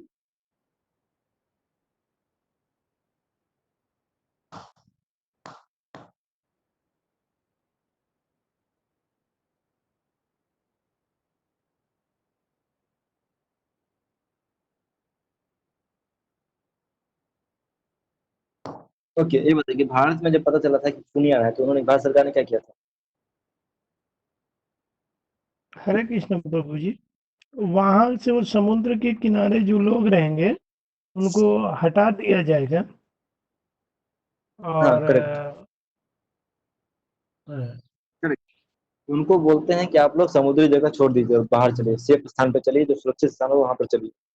जैसे कि लास्ट ईयर में जब खूनी आ रहा था, तो खूनी आने समय में भी पूरा खाली करवा दिया गया था, सबको वहां से बाहर निकाल दिया गया था। और अन्य जो समुद्री इलाके थे सब जगह सबको वहां से हटा करके और सुरक्षित स्थानों पर रख दिया गया था। और जब खूनी आया तो यदि उन लोगों को नहीं हटाया जाता तो बहुत ज्यादा जान माल माल का नुकसान हो सकता था। लेकिन चूंकि सरकार सतर्क थी तो इसलिए नुकसान कम हुआ। तो यहाँ पर कृष्ण को अर्जुन बोल रहे हैं कि तस्याहम निग्रहम अन्य वायु और वायु को कंट्रोल करने से भी अधिक कठिन है मन को कंट्रोल करना। तो यानी कि अर्जुन कह सकते हैं कि देखिए कृष्ण, मेरे पास में कुछ ऐसे ऐसे शस्त्र हैं, अस्त्र हैं, जिसके द्वारा मैं वायु को भी रोक सकता हूँ, कंट्रोल कर सकता हूँ। जैसे कि मान लीजिए कि किसी ने, किसी शत्रु के पक्ष से किसी ने वायु का अस्त्र छोड़ा, तो इसमें क्या होगा कि भयंकर आंधी तूफान चलेगा। तो उसके रोकथाम के लिए जो अपोजिट पार्टी है वो ऐसा कहते हैं कि यदि वो पर्वतास्त्र यूज करे तो उस वायु अस्त्र को निष्फल कर सकता है। मतलब वो क्या करेगा, तो एक रास्ते में एक पर्वत जैसा खड़ा हो जाएगा। तो इससे क्या होगा कि उसका जो आंधी तूफान है वो पर्वत से टकरा करके उसका फल निष्फल हो जाएगा। तो अर्जुन बोल रहे हैं कि मैं वायु को भी हो सके तो कंट्रोल कर सकता हूँ, लेकिन मन को कंट्रोल में नहीं कर सकता, वो मेरे लिए पॉसिबल नहीं है। क्योंकि मन जो है वो चंचल है। एक तो वो बंदर की तरह यहाँ से वहां, वहां से वहां, वहां से वहां घूमते रहता है, कुछ श्रृंखल है, ठीक बंदर की तरह उछलता रहता है, और हठीला भी है। उसको कितना ही बोल दो कि भाई तू शांत से बैठ, यहाँ पे बैठने वाला नहीं है, हट करके भागे जाए। और इतना ही नहीं है, साथ में क्या है, वो बलवान भी है, काफी पावर है उसका। इसलिए मन को कंट्रोल करना मेरे बस की बात नहीं है, ऐसा अर्जुन कहते हैं। तो भगवान बोलते हैं कि हाँ तुम सही कह रहे हो, मन को कंट्रोल करना आसान बात नहीं है, लेकिन फिर भी इसको कैसे कंट्रोल करने का प्रयास करना चाहिए। तो मन को कंट्रोल करने का, जैसे कि आजकल बहुत सी जगह पे लोग mind, art of mind control का फॉर्मूला देते हैं। तो भगवान कृष्ण ने खुद ही आर्ट ऑफ माइंड कंट्रोल का फॉर्मूला दिया है। चलिए हम लोग भगवान कृष्ण के ही फॉर्मूला को देख पढ़ते हैं कि भगवान ने मन के कंट्रोल करने को कौन सा फॉर्मूला दिया है। तो मेरे पीछे रिपीट कर सकते हैं 35वां श्लोक।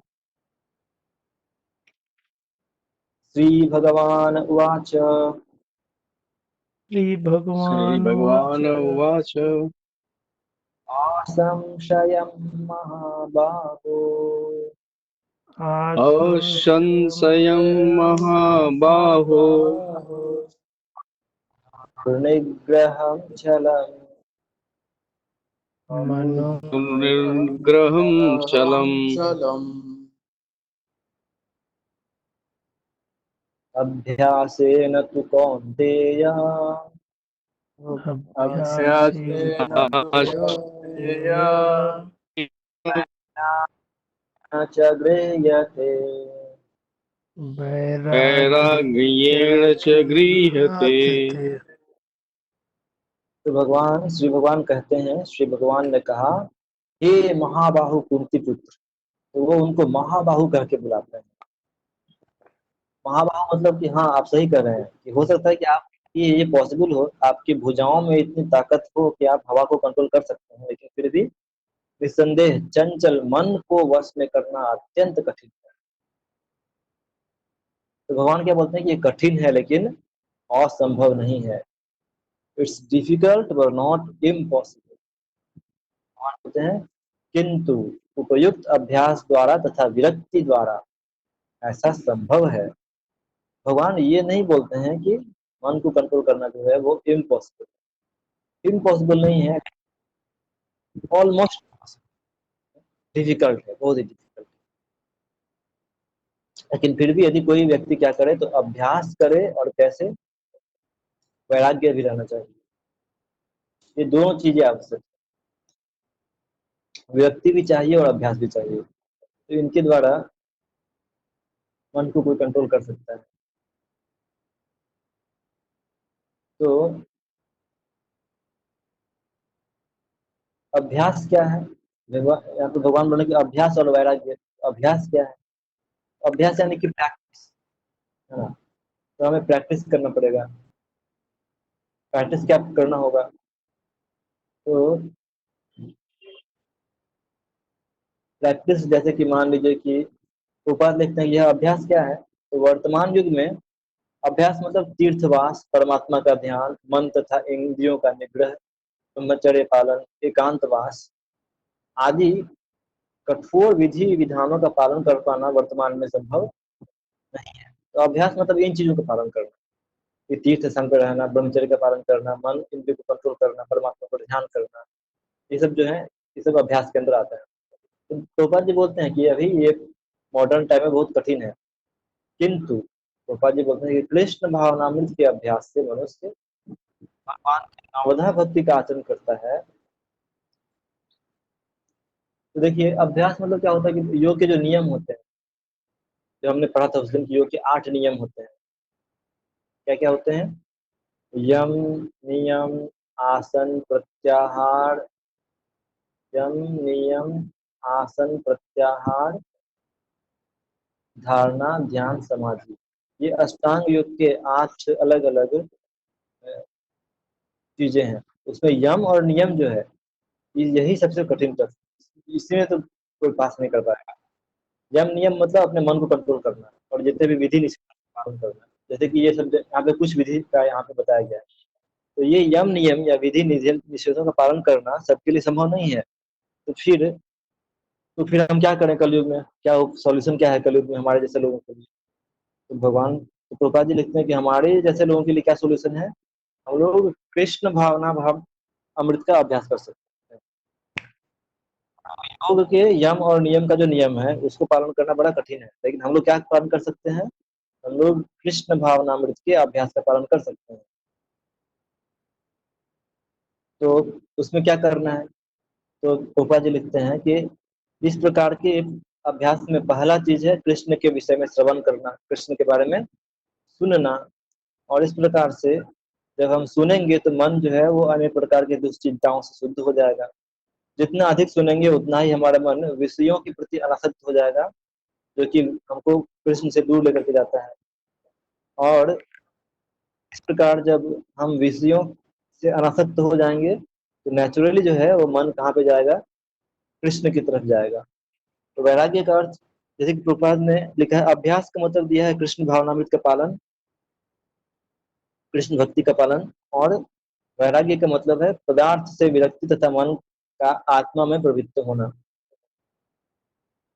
तो यह फिर जो रास्ता है वो योग के यानी कि ध्यान योग में बहुत ही कठिन है। मन को आत्मा में प्रवृत्त करना ध्यान योग में बहुत ही कठिन है, लेकिन यदि कोई कृष्ण की भक्ति करता है तो इसमें ये आसान हो जाता है, क्योंकि मन को कृष्ण में लगाना उतना कठिन नहीं है। हम कृष्ण के बारे में जब सुनेंगे तो हमको कृष्ण का तुरंत ही स्मरण हो जाता है। या फिर यदि हम अच्छा प्रसाद लेंगे तो हम जब प्रसाद पा रहे हैं तभी हम कृष्ण को स्मरण कर सकते हैं कि अरे यही प्रसाद कृष्ण आस्वाद दिलो, ये जो मैं प्रसाद सुंदर प्रसाद पा रहा हूँ इसको कृष्ण ने टेस्ट किया था, इसी कारण से ये सुंदर दिव्य प्रसाद है। तो इस तरह से हम श्रवण करके, कीर्तन करके, भगवान का सेवा करके, प्रसाद कर करके हर हमेशा हम भगवान को स्मरण कर सकते हैं, हर समय, हमेशा, हर परिस्थिति में। और इससे क्या होगा? हमें एक आध्यात्मिक तुष्टि मिलती है, संतुष्टि मिलती है। तो वह मिलने पर हमारी भौतिक आसक्ति अपने आप ही कम हो जाएगी। यदि हमें अच्छा फर्स्ट क्लास एंजॉयमेंट मिल रहा है तो फिर हम क्या करेंगे? लोअर जो एंजॉयमेंट है उसको आराम से छोड़ सकते हैं। यदि किसी भी व्यक्ति को आध्यात्मिक जीवन में रस मिल रहा है, आध्यात्मिक जीवन में यदि कोई व्यक्ति उन्नति कर रहा है, तो नेचुरली उसको उसमें इतना आनंद आएगा कि वो भौतिक कार्यकलापों को खुद ही धीरे धीरे छोड़ सकता है, उसको उसमें कोई रस नहीं मिलेगा और भौतिक वस्तु से उसका मन विरक्त हो जाएगा। तो जैसे कि प्रोपा जी एक एग्जाम्पल बताते हैं कि जैसे कि मान लीजिए कि जो भौतिकवादी व्यक्ति हैं उनका क्या होता है कि उनका बहुत भूख होता है। जो भौतिकवादी होते हैं उनका भौतिक सुख के पीछे वो भागते रहते हैं, कहाँ से भौतिक सुख मिलेगा, यहाँ मिलेगा, वहां मिलेगा, जहाँ मिलेगा वहां भागो, यहाँ भागो, भागते रहते हैं। कोई किसी चीज के पीछे भाग रहा है, कोई किसी दूसरी चीज के पीछे भाग रहा है, कोई किसी तीसरी चीज के पीछे भाग रहा है, लेकिन पूरा दुनिया ही भाग रहा है किसी न किसी भौतिक चीज के पीछे। पूरा दुनिया क्या कर रहा है? तो इधर उधर भाग रहा है। ये परिस्थिति है, यानी कि ये एक तरह का भूख को दिखाता है। भौतिक सुख के पीछे भागना यानी कि उसकी भूखा है अभी, उसका पेट भरा नहीं है, उसका जो संतुष्टि का जो पेट है वो भरा नहीं है, खाली है, इसलिए वो भौतिक सुख के भूख को संतुष्ट करने के लिए सुख के पीछे भागता है, यानी कि वो अभी भूखा है। लेकिन जब उस समय वो खाना खाएगा तो क्या होगा? तो खाना खाने से तुरंत ही क्या होता है? पुष्टि पुष्टि खाना खाने के बाद। हाँ, चलो कुछ तो पेट से गया, पेट में गया, बड़ा देर से भूखा था, कुछ तो पेट में गया, काफी राहत मिलती है और पुष्टि पोषण मिलता है और शक्ति मिलती है। तो जैसे ही कोई व्यक्ति तुष्टि पुष्टि मिलेगा, पोषण मिलेगा, तो फिर नेचुरली उसको खुद ही अनुभव होगा कि अरे हाँ, अब मेरे शरीर में एनर्जी आ गया है, मेरा पेट भर गया है, अब मैं भूखा नहीं हूँ, है ना। मैं एक सिंपल सा बात बोलूंगा, तो यदि कोई भी व्यक्ति भूखा है, उसको यदि अच्छे से खाना मिल गया और वो खाता है, तो नेचुरली क्या होगा, खाने के बाद उसका पेट भर जाएगा और उसको वो फील कर सकता है कि अब मैं भूखा नहीं हूँ, मेरा पेट भर गया है। तो ठीक प्रकार से जो भौतिकवादी लोग हैं, भौतिक सुख के पीछे भाग रहे हैं, वो लोग ही भूखे हैं। वो भूखे हैं भौतिक चीज के पीछे। लेकिन यदि वैसे व्यक्ति यदि कोई व्यक्ति कृष्ण भावनामृत में लग जाए और वह उसमें अपना रस पाने लगे, तो यदि कोई कृष्ण भावनामृत में लग जाएगा तो क्या होगा? उसको वहां से इतना अधिक तुष्टि पुष्टि मिलेगा, उसको भगवान का सेवा में इतना आनंद मिलेगा कि उस वह आनंद जो है उसके पूरे भूख जो है, उसका जो भूख है कि कब हम खुश होंगे, कब खुश होंगे, उस भूख को मिटा देता है। तो जब उसका भूख ही मिट जाएगा तो फिर वो क्यों भौतिक सुख खोजेगा? तो यानी कि जो व्यक्ति आध्यात्मिक जीवन में उन्नत है, तो नेचुरल बात है कि उसका अभी भूख मिट चुका है। जो सुख के पीछे भागने वाला जो भूख है, एक्चुअली हम भौतिक चीजों के पीछे क्यों भागते हैं? क्योंकि हम सुख के पीछे हैं, इसलिए हमारे अंदर में सुख का भूख है। लेकिन यदि हम आध्यात्मिक जीवन अच्छे से प्रैक्टिस करेंगे, तो वो नेचुरली हमको उसमें से सुख मिलेगा, जो कि हमारे उस भूख को मिटा देगा।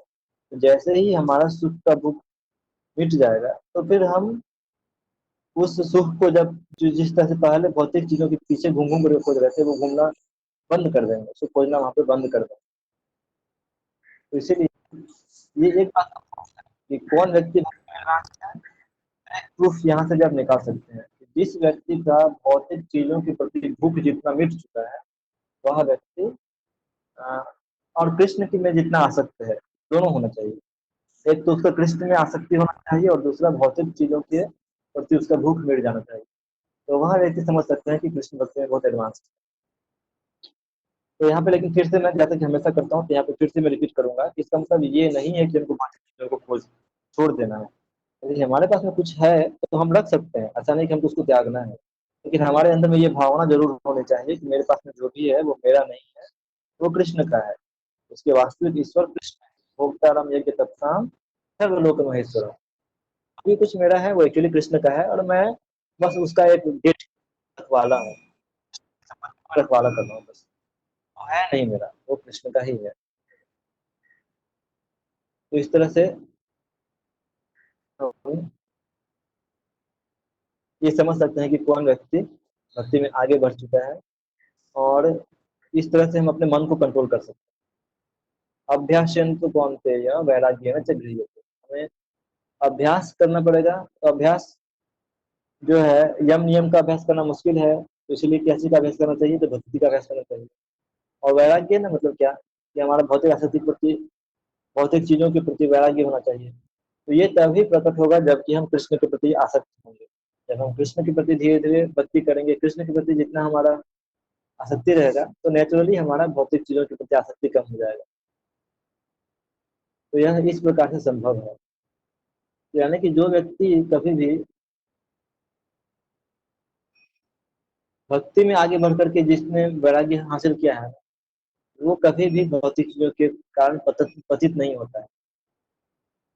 भक्ति ही, जैसे कि यहाँ पे ये जो मैंने स्टोरी बोलता है, तो भक्ति ही परेश अनुभव विरक्ति अनेत्र च। यानी कि भक्ति क्या है? भक्ति पर इस अनुभव, जो परम भगवान है उनका जो अनुभव है, भक्ति है। और विरक्ति है अनेत्र च। विरक्ति क्या है? तो जब उसका अन्य चीजों के प्रति रुचि चला जाए, तो यह विरक्ति।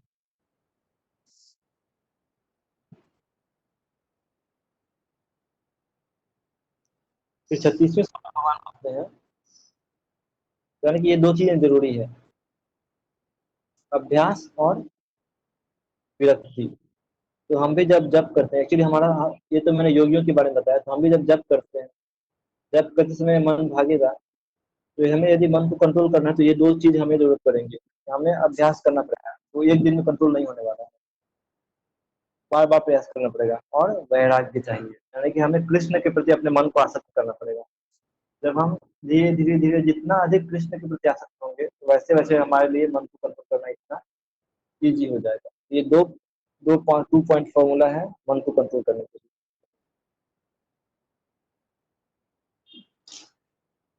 36वें श्लोक में भगवान बोलते हैं, अशम्यतात्मना योगो दुष्प्राप इति मे मतिः, वश्यात्मना तु यतता शक्यो अवाप्तुम उपायतः। यानी कि जिसका मन उच्छृंखल है उसके लिए आत्म साक्षात्कार कठिन कार्य होता है, किंतु जिसका मन संयमित है और जो समुचित उपाय करता है उसकी सफलता ध्रुव है, ऐसा मेरा मत है। तो यानी कि मन कंट्रोल किए बिना कोई योग की पद्धति में सफलता प्राप्त कर ही नहीं सकता है। जैसे कुछ संस्थाएं हैं, वो बोलते हैं कि तुमको जो मन को करो, कोई प्रॉब्लम नहीं है, खाली तुम 15 मिनट मेरा योगा करो और तुमको सब कुछ परफेक्ट हो जाओगे 6 महीने में। तो ये सब बोगस चीजें हैं, हमको एकदम इसका थ्योरी से ही समझना चाहिए कि ये बोगस चीजें हैं। क्योंकि भगवान साफ साफ बोलते हैं कि जिसका मन उच्छृंखल है उसके लिए आत्म साक्षात्कार का कार्य कठिन होता है। यदि वो मन को कंट्रोल करने के लिए कुछ प्रोसेस ही नहीं देता है, तो यानी कि वो सब बोगस प्रोसेस है, उसको फॉलो करने का कोई फायदा नहीं है। सफलता उसी को मिलने वाला है जिसका मन संयमित है। और ये भी सिंपल सी बात है, सफलता उसी को मिलता है जो कि अभ्यास में, जो कि मन को कंट्रोल करता है, कि जो मन को जहां मन वहां भागने देता है। तो 37वें श्लोक में अर्जुन प्रश्न पूछते हैं कि अयते श्रद्धयोपेतो योगाचलित मानसः अप्राप्य योग संसिद्धिं काम गतिं कृष्ण गच्छ। तो अर्जुन ने कहा कि हे कृष्ण, उस असफल योगी की गति क्या है जो प्रारंभ में श्रद्धा पूर्वक आत्म साक्षात्कार की विधि ग्रहण करता है, किंतु बाद में भौतिकता के कारण उससे विचलित हो जाता है और योग सिद्धि को प्राप्त नहीं कर पाता। यहाँ पर मैं, ये भी अब एक बहुत ही प्रैक्टिकल क्वेश्चन है कि भक्ति में हो सकता है कि बहुत लोग आएंगे, योग के रास्ते में बहुत से लोग आ सकते हैं, ट्राई करने के लिए आएंगे, लेकिन क्या होगा कि वो उसमें फेल हो जाएंगे। तो पहले तो भगवान ने बताया था कि हमको फेल, जितना भी बार हम फेल क्यों ना हो, हमें फिर से प्रयास करना चाहिए। लेकिन मान लीजिए कि कोई बार बार फेलियर देखते देखते देखते थक गया और उसने ये योग का रास्ता ही छोड़ दिया। और ये क्वाइट पॉसिबल है, बहुत संभव है कि बहुत से लोग जो है वो 100% सफलता प्राप्त नहीं करेंगे। ये मतलब बहुत ही कॉमन बात है, ये कोई नई बात नहीं है। कि बहुत समय में लोग अनेक रास्तों पर चलना शुरू तो करते हैं। आप कुछ भी, कोई नया चीज शुरू कीजिए तो देखेंगे कि शुरू शुरू में उसको 100 लोग शुरू करेंगे, फिर देखेंगे 10 दिन के बाद में जो है सो 50% लोगों का उत्साह डाउन हो गया, उन लोगों ने छोड़ दिया, 50 लोग कर रहे हैं। फिर 1 महीने के बाद, 2 महीने के बाद देखिए कि 50 के आदमी 10 लोग बच गए, और फिर 6 महीने के बाद में 10 में से 2-4 लोग बचते हैं जो कि उसका सीखते हैं। तो ऐसे ही योग के रास्ते में भी ऐसा बहुत चांसेस है कि बहुत लोग इस पे चलना शुरू करेंगे योग के रास्ते पर, लेकिन फिर क्या होगा, अयति ही वो उसमें क्या हो जाएंगे, असफल हो जाएंगे। श्रद्धयो पे तो योगा चलित मानस, क्यों फेल हो जाते हैं, चलित मानस, क्योंकि मन जो है वो मान लीजिए भटक गया, मन भटकने के कारण वो योग के पथ से भटक गए। अप्राप्य योग संसिद्धि, उन्होंने योग में सफलता प्राप्त नहीं कर पाया, अप्राप्य नहीं मिल पाया, क्या, योग संसिद्धि, सफलता नहीं मिल पाई योग में। तो काम गति कृष्ण गच्छति, तो हे कृष्ण, ऐसे लोगों का क्या गति होता है जिन्होंने योग का रास्ता पर चलना शुरू किया था लेकिन फिर उस पर भटक गए, सफलता तक नहीं पहुंचे और बीच में ही वहां से भटक गए, तो उनका क्या गति होता है। ये अर्जुन के मन में एक प्रश्न उठता है, क्योंकि बहुत समय में जब हम भक्ति के मार्ग पर चलना शुरू करते हैं या योग में के मार्ग, तो मन जो है सो अलग अलग प्रलोभन देना शुरू करता है, और आने समय में हो सकता है कि अनेक लोग मन के प्रलोभन के कारण भक्ति के पास को छोड़ दें, या मन के प्रलोभन के कारण योग के पथ से विचलित हो जाए। तो ऐसा योगियों का क्या गति होता है, यह प्रश्न है। फिर 38वें श्लोक में वो पूछते हैं, कच्चिन्नो भय विभ्रष्ट छिन्ना ब्रह्म इव नश्यति अप्रतिष्ठो महाबाहो विमूढ़ो ब्रह्मणः पथि। हे महाबाहु कृष्ण, क्या ब्रह्म प्राप्ति के मार्ग से भ्रष्ट ऐसा व्यक्ति आध्यात्मिक तथा भौतिक दोनों ही सफलताओं से च्युत नहीं होता और छिन्न भिन्न बादल की भांति विनष्ट नहीं हो जाता, जिसके फलस्वरूप उसके लिए कोई लोक में, किसी लोक में कोई स्थान नहीं रहता। तो ये एक शंका अर्जुन के मन में आती है कि क्या ऐसा नहीं होता है कि वो कचिन्नो उभय उभय विभ्रष्ट। उभय मतलब ना होता है, एक होता है ना धोबी का कुत्ता, ना घर का ना घाट का। तो कहीं ऐसा तो नहीं होता है कि जो योगी योग के पथ से भिन्न भ्रष्ट हो गए थे, तो उनका गति ना तो भौतिक जीवन में बसती है, ना तो आध्यात्मिक जीवन में बसती है, ना इधर का रहा ना उधर का रहा। क्योंकि भौतिक जीवन में तो उसका पहले ही उसने घर द्वार छोड़ करके वो गया था योग करने के लिए हिमालय में या जहाँ भी। तो वो तो भौतिक जीवन तो उसका पहले ही चला गया था। अब जब उधर की तरफ में आगे बढ़ा था और उधर ही फेल हो गया, तो ना तो उसको भौतिक जीवन में ही सफलता मिला, ना आध्यात्मिक जीवन में सफलता मिला। तो ऐसा योग तो क्या होता है, क्या उसकी गति उसी बादल के समान नहीं होती है जो कि अपने ग्रुप से बिछड़ जाए। तो आप देखेंगे कि कभी कभी जब आकाश में, जब वर्षा के टाइम में देखेंगे कभी कभी आकाश में एक बड़ा सा बादल रहता है, विशाल बादल रहता है, वो एक स्थान से दूसरी जगह जाते रहता है। तो जो बड़ा बादल है उसका तो पावर है, तो वो अपना बरस जाएगा, कहीं ना कहीं बरसेगा, अपना काम करेगा। लेकिन कभी कभी क्या होता है कि उस बड़े बादल में से एक छोटा सा बादल क्या करता है, तो उससे भटक जाता है। हवा का झोंका आया और उस बड़े बादल के समूह से भटक करके कहीं दूसरी जगह चला जाता है। तो अब वो छोटा बादल तो बरसने का भी क्षमता नहीं रख सकता है, वो क्या बरसेगा, उसमें तो पानी ज्यादा नहीं है। तो यानी कि वो बरस भी नहीं सकता है। और वो कहाँ यानी कि उसको फिर भटकना ही पड़ेगा हर जगह, इधर उधर भटकते रहो। तो क्या पथ भ्रष्ट योगी का ऐसा ही हाल होता है जैसा कि बड़े बादल के समूह से भटके हुए छोटे बादल का होता है? ये प्रश्न अर्जुन पूछते हैं।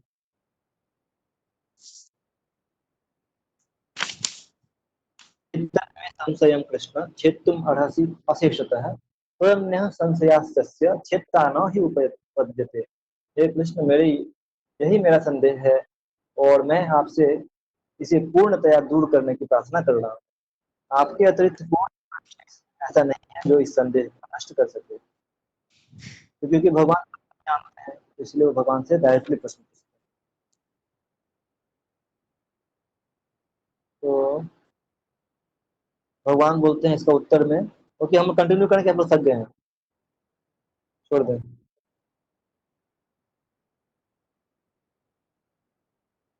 हरे कृष्णा, शुड आई कंटिन्यू और शुड आई स्टॉप नाउ? खत्म कर दे प्रभु जी, तो नजदीक ही आ गया है। ओके, मतलब आप लोगों का अभी फोकस है अभी भी, तो फिर मैं बोलूंगा। क्योंकि कभी कभी क्या होता है कि एक डेढ़ घंटा सुनने के बाद मेरे दिमाग का फोकस घूमने लगता है यहाँ वहाँ। ऐसा नहीं हुआ है हरे ना? कृष्ण। नहीं हरे नहीं कृष्ण। प्रभु जी, अच्छा है। हरे कृष्ण ओके, प्रभु। फोकस। हरे हरे कृष्ण प्रभु। हरे कृष्ण। हरे कृष्णा, सुन रहा हूँ, आप बोलिए। हाँ, अब कंटिन्यू कर सकते हो। ओके,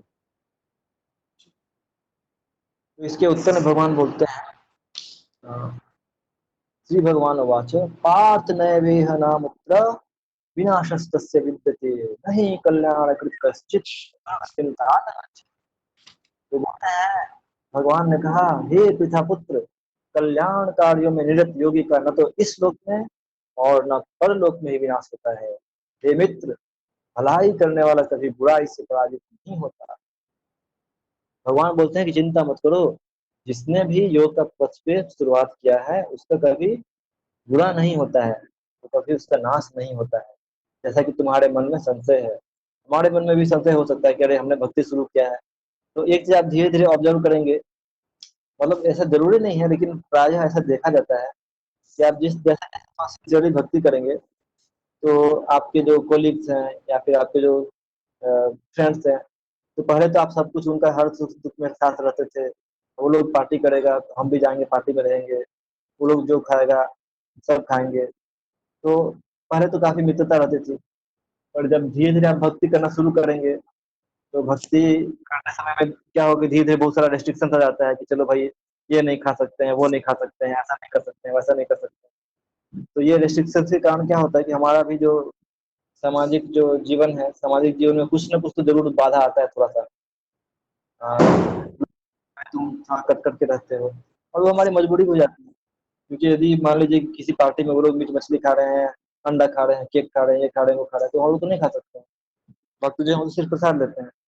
तो एक नेचुरल हो जाता है कि वो लोग थोड़ा सा मतलब थोड़ा अलग हो जाते हैं बाकी लोगों के ग्रुप से, उनको थोड़ा अलग नेचुरली हो ही जाते हैं। वो लोग जो है बाहर के लोग हैं वो हमेशा आलतू फालतू की दुनिया भर की बातें करेंगे। जनरली कुछ बेमतलब का क्रिकेट तो फुटबॉल तो ये तो वो तो Bollywood Hollywood Tollywood this that, ये वो बात करते रहते हैं। तो बहुत लोग बोलते हैं कि अरे इतना समय नष्ट करने रहता है कि हम इतना देर कृष्ण के बारे में कुछ सुन लें, कृष्ण के बारे में कुछ चर्चा कर लें। तो तो एक इसका नेचुरल आउटपुट क्या होता है कि धीरे धीरे जो भक्तों का जो भौतिक सर्कल है, मटेरियल सर्कल जो है, सामाजिक सर्कल जो है, वो प्राय देखा है तो ये कम हो जाता है थोड़ा सा। खैर यहाँ पर जिन योगियों की बात की गई है वो तो खैर पूरा समाज छोड़ करके ही जाते हैं, तो उनके तो 100% कट ऑफ हो जाते हैं वो लोग। लेकिन यदि हम अपने विषय में बात करें तो हमारा भी जो देखा जाए तो कुछ ना कुछ हद तक हमारे जो कॉन्टैक्ट है थोड़ा तो जरूर डिस्टर्ब होता है भक्ति करने से। तो हमारे मन में एक डाउट आ सकता है कि अरे पहले मेरा इतना लोग था, मित्र था, अभी मेरा बहुत सारा मित्र कट गया है। तो हो सकता है कि अभी आपके जीवन में ये एप्लीकेबल ना हो, बट यदि आप फॉलो करेंगे थोड़ा और सीरियसली तो थोड़ा बहुत एप्लीकेशन अप्लाई होगा ये चीज। क्योंकि आप में से किनको को लगता है कि मैं जो बोल रहा हूँ आपको समझ में आ रहा है, आपके जीवन में वैसा हो रहा है, किनको किनको कैसा लगता है? नहीं, ठीक बोल रहे हैं प्रभु जी। तो हमको भी ऐसा लगा है। हरे कृष्ण प्रभु। हाँ हाँ। अभी जैसे वेजिटेरियन हो जाने से ही प्रभु जी थोड़ा सा प्रॉब्लम बहुत होने लग गया है। हम्म लोग लोग अब अभी लॉकडाउन चल रहा है प्रभु जी, तो जो लोकल लोग हैं वो लोग छोटे हम्म छोटे व्यवसाय में लगे हुए हैं। तो हम्म मान लीजिए कि मछली वगैरह कुछ भी लेकर आते हैं, दरवाजा पर खड़े होकर दादा ले मने ले लीजिए, हैं, तो मना कर देते हैं। तो थोड़ा उनको ऐसा लगता है कि देखिए हम लोग से थोड़ा अच्छा मने और ये लोग नहीं ले रहे हैं ऐसा वैसा। लेकिन फिर भी हम्म कुछ लोग समझ जाते हैं, कुछ लोग नहीं भी समझते हैं, लेकिन लग रहा है ऐसा हो रहा है। तो ऐसा होता है, लगे हैं कि अरे हम लोग कहीं ऐसा तो ना होगा कि ना हमारा जो सामाजिक कॉन्ट्रैक्ट है, तो पहले जो कॉन्ट्रैक्ट है वो भी चला जाएगा और भक्तों का ही पता नहीं साथ मिलेगा कि नहीं मिलेगा, क्या होगा नहीं होगा। तो इस तरह का संदेह मन में आ सकता है। इसी तरह का संदेह अर्जुन ने भगवान से पूछा था कि जो योगी, खैर ये तो हमारा तो खैर एक तरफा है, वहां पर जो योग के पद से भ्रष्ट हो जाते हैं उनके बारे में प्रश्न है। लेकिन हमारे मन में डाउट रह सकता है कि मान लीजिए कि हम योग करना शुरू किए हैं, भक्ति करना शुरू किए हैं और किसी कारण बस बाद में भक्ति भी छूट गया, तो हम तो किधर के भी नहीं रहेंगे, ना भक्त लोग हमारे साथ बचेंगे ना पहले के लोग जो हमारे साथ में थे, तो हमारा क्या होगा। तो एक डर मन में रह सकता है। तो उसके उत्तर में भगवान बोलते हैं कि हे पार्थ चिंता मत करो, जो भी व्यक्ति भलाई के रास्ते पर चलता है वो कभी बुराई से पराजित नहीं होता है। फिर अगले श्लोक में भगवान बोलते हैं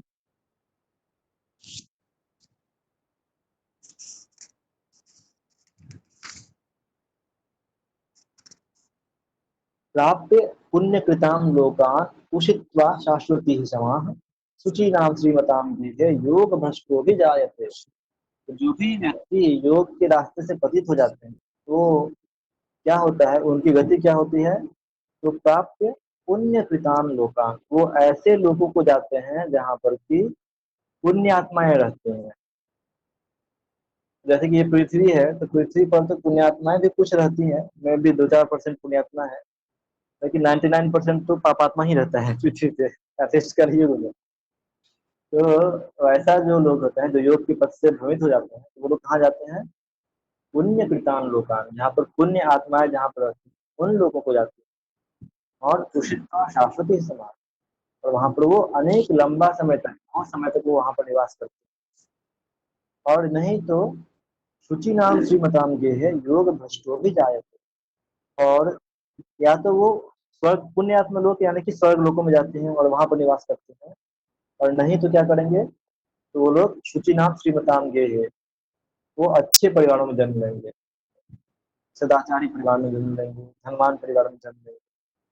तो जो लोग सदाचारी परिवार में जन्म लेते हैं, सूची नाम मतलब जो सूची होते हैं, सूची मतलब पवित्र आत्मा, पवित्र आत्मा, पवित्र जैसे कि जो ब्राह्मण होते हैं, ब्राह्मण लोग का जीवन थोड़ा पवित्र होता है, या भी जैसे कि समझ लीजिए कि वैष्णव है, तो सूची नाम ये है, सूची नाम ये है मतलब परिवार, घर में, यानी कि ब्राह्मणों के घर में जन्म लेंगे, या फिर श्रीमताम, श्रीमताम जिनके पास में धन संपत्ति हो उनके घर में।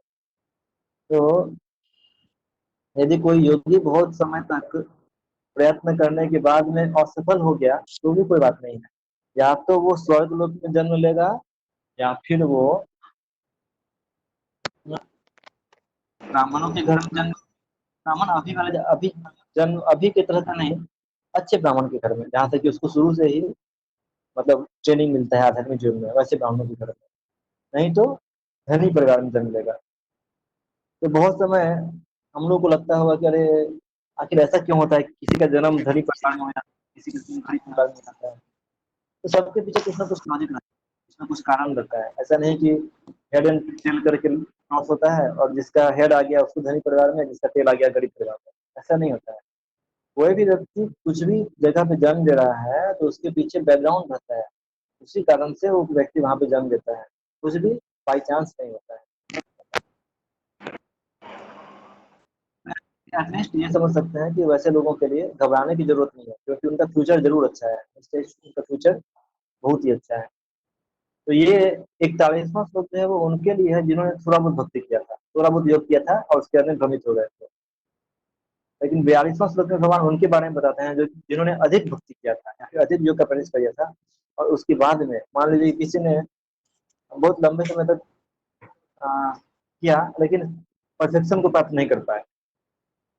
मान लीजिए कि हम योग के पर से भ्रमित नहीं हुए, मान लीजिए कि हम चलना शुरू किए थे भक्ति के रास्ते पे, तो हम छोड़ते नहीं भक्ति का रास्ता, चलते रहते हैं, लेकिन हमको उसमें क्या मिला, हम 100% परफेक्ट नहीं कर पाए। मान लीजिए कि हम सिर्फ 40% ही परफेक्ट कर पाए, उसके बाद में हमारा मृत्यु हो गया, तो क्या होगा।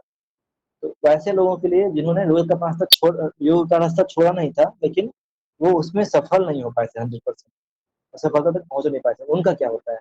और या फिर जिन्होंने बहुत लंबा समय, लंबा दूरी तय करके उसके बाद में उन्होंने योग का रास्ता छोड़ दिया, तो उनका क्या होता है। तो उनके बारे में भगवान 42वें श्लोक में बताते हैं। तो 41वां श्लोक उनके बारे में है जो कि कम भक्ति किए थे, कम फॉलो किए थे, और 42वां श्लोक जिन्होंने ज्यादा फॉलो किया था या फिर 100% सफल नहीं हो पाए थे, तो उनका क्या होता है। तो उनके लिए लिखते हैं प्रभुपाद जी, भगवान बोलते हैं, अथवा योगी नामे व कुले भवती धीमताम एतद्धि दुर्लभतरम लोके जन्म यदि दृशम। भगवान बोलते हैं कि ऐसे लोग योगी नाम एवं कुले, वो लोग योगियों के घर में जन्म लेते हैं। और ऐसा जन्म क्या है, एतद्धि दुर्लभतरम लोके जन्म यदि दृश्यम, ऐसा जन्म इस संसार में दुर्लभ है। योग अभी देखिए योगी का परिवार में कौन जन्म ले सकता है, आप थोड़ा सा इस पर भी ध्यान कीजिए। जो लोग ध्यान योग करने वाले हैं, तो ध्यान योग तो घर में रहकर होता ही नहीं है, यानी कि उनके पास तो कोई जन्म ले नहीं सकता है। तो ये जो योगी है ये निश्चय ही या तो कर्म योगी हो सकते हैं या फिर भक्ति योगी हो सकते हैं। यानी कि मोस्टली जो भी भक्तों के घर में जन्म लेते हैं वो सामान्य लोग नहीं होते हैं, वो बहुत लंबे समय तक उन्होंने योग का साधना किया था और तब जाकर उन्होंने एक भक्त के घर में जन्म लिया है। इसलिए भगवान बोलते भी हैं कि निश्चय ही इस संसार में ऐसा जन्म दुर्लभ है, इतना आसान नहीं है योगियों के घर में जन्म लेना। जैसे कि धनी परिवार, तो धनी परिवार तो बहुत लोग होते हैं जो धनी होते हैं। तो देखिए अभी आप दोनों को कंपेयर करेंगे, यदि आप 41वें श्लोक और 42वें श्लोक को कंपेयर करें, तो 41वें श्लोक में था कि ऐसे लोग थे जिन्होंने थोड़ा बहुत प्रैक्टिस किया था। मान लीजिए कि कोई भक्ति में आता है, 1-2 महीना जप करता है फिर छोड़ देता है, 1-2 महीना 1-2 माला जप किया फिर मन नहीं लगा छोड़ दिया। बहुत से लोग हैं, लाखों लोग होंगे जो कि 1-2 महीना जप करके छोड़ दिए, या फिर 1-2 साल जप किए फिर अच्छा नहीं लगा छोड़ दिए। या फिर कोई हिमालय गया, 1 साल तपस्या किया, फिर वापस आ गया। तो ऐसे बहुत से लोग हो सकते हैं जिन्होंने कि थोड़ा समय तक, अल्प समय तक भक्ति किया था।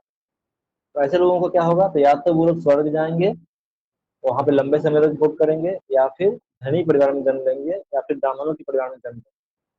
तो देखिए, एक तरह से उनका भगवान ने भला ही किया है कि उनको अच्छी जगह जन्म दिया है।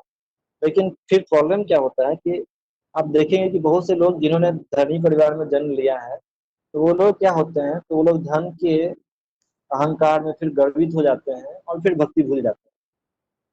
तो यानी कि धनी परिवार में जन्म लेना जो है थोड़ा रिस्की है, भक्ति भूलने के चांस होता है। वैसे ही स्वर्ग जाना तो वो भी थोड़ा रिस्की ही होता है, क्योंकि स्वर्ग में भी इतना भोग होता है, इतना भोग होता है, इतना भोग का चीज उपलब्ध है, वो भोग करते करते आदमी फिर भगवान के बारे में प्रायः भूल जाता है। स्वर्ग भी उतना मतलब बेनिफिशियल नहीं है, रिस्की ही रहता है भक्ति के लिए। और जो ब्राह्मण का परिवार है, तो यदि अच्छे योग्य ब्राह्मण है तो हो सकता है कि उनको अच्छे संस्कार देंगे। लेकिन यदि फिर भी प्रायः ऐसा भी देखा गया है कि यदि ब्राह्मण के बच्चे हैं लेकिन फिर भी उनमें संस्कार अच्छे नहीं हैं, तो यानी कि यद्यपि ऐसा जन्म बेहतर है, लेकिन फिर भी 100% गारंटी नहीं है कि वह भक्ति में आगे बढ़ ही पाएगा। लेकिन फिर भी एक सुविधा जरूर रहता है। मान लीजिए कि किसी का जन्म धनी परिवार में हुआ है, तो कम से कम ये फैसिलिटी तो रहता ही है कि वो ऐसा नहीं कि उसको दिन रात खाली यही सोचना पड़ेगा कि मैं कैसे पैसा कमाऊंगा, कैसे पैसा कमाऊंगा। जैसे ये कुछ भक्त लोग हैं, तो उनको बहुत ही गरीब परिवार से रहते हैं। तो अब हम क्या बताएं उनको, जब हम बोले कि तुम जब करो, तो वो बोलेगा अरे मेरे पास में खाने के लिए पैसा नहीं था, पहले खाना खाएंगे, खाने का पैसा जुगाड़ करें कि जब करें। भूखे भजन भूखे भजन ना हो ही गोपाला, बोलते हैं कि भूखे पेट तो भजन नहीं होता है। ऐसे लोग भजन करने से मना कर देते हैं जिनका जन्म बहुत गरीब परिवार में हुआ है। तो इसीलिए जिन्होंने थोड़ा बहुत भी भक्ति किया है, तो उनका जन्म बहुत गरीब परिवार में नहीं होने वाला है। उनका जन्म मोटा मोटी धनी परिवार में होगा, जहां से कि उनके पास में चांस रहेगा कि ठीक है, कम से कम तुमको खाने पीने का चिंता नहीं करना है, तुम चाहो तो सीधे भक्ति करो और आगे बढ़ सकते हो।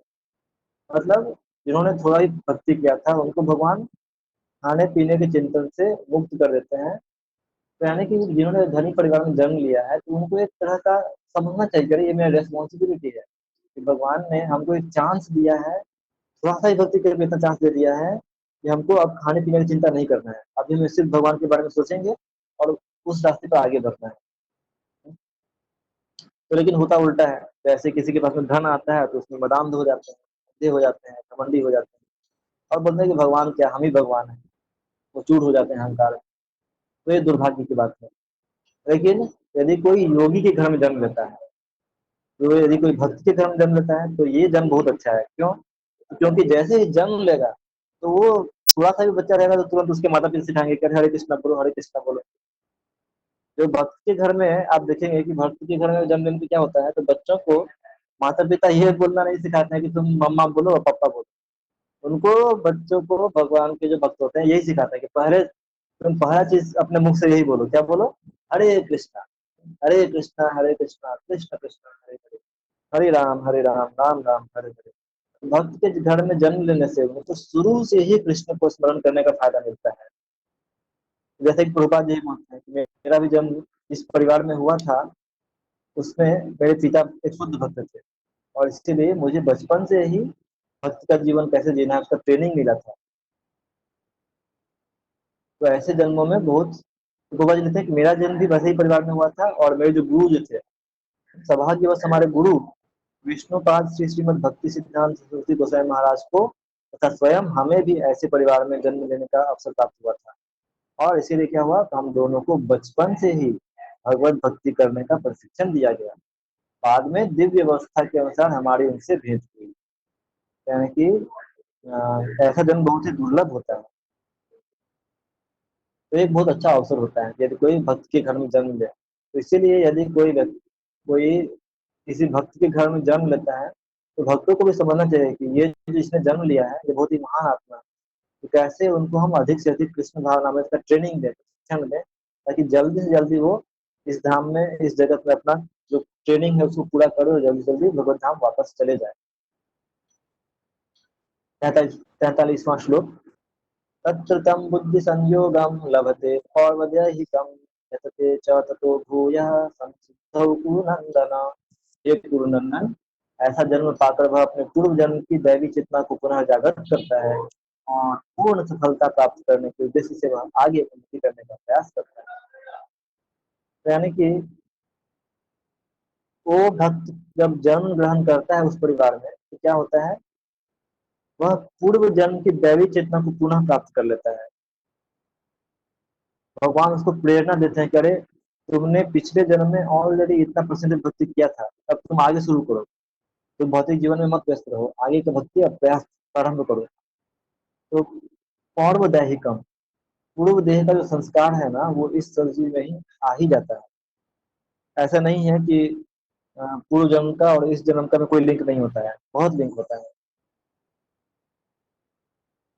तो जैसे कि प्रभुपाद जी को उदाहरण देते हैं, तो ये उदाहरण मैंने पहले ही बोला है, आपने भी सुना होगा कि जिस तरह से मान लीजिए कि अभी बरसात का, अभी मान लीजिए गर्मी का सीजन है, लेकिन हमको पता है कि इस गर्मी के पहले जो था तो बसंत का ऋतु था, फिर बसंत के पहले ठंडा था, उसके पहले बरसात था। तो जिस तरह से मैंने पहले का जीवन पता था कि पहले बरसात आया था, फिर ठंडा आया था, फिर बसंत आया था, फिर गर्मी आया है, तो हम फ्यूचर ही प्रेडिक्ट कर सकते हैं। यानी इसका मतलब ये हुआ कि इस साल भी गर्मी के बाद में बरसात आएगा, इस साल भी बरसात के बाद में जाड़ा आएगा, ये साइकिल चलता है।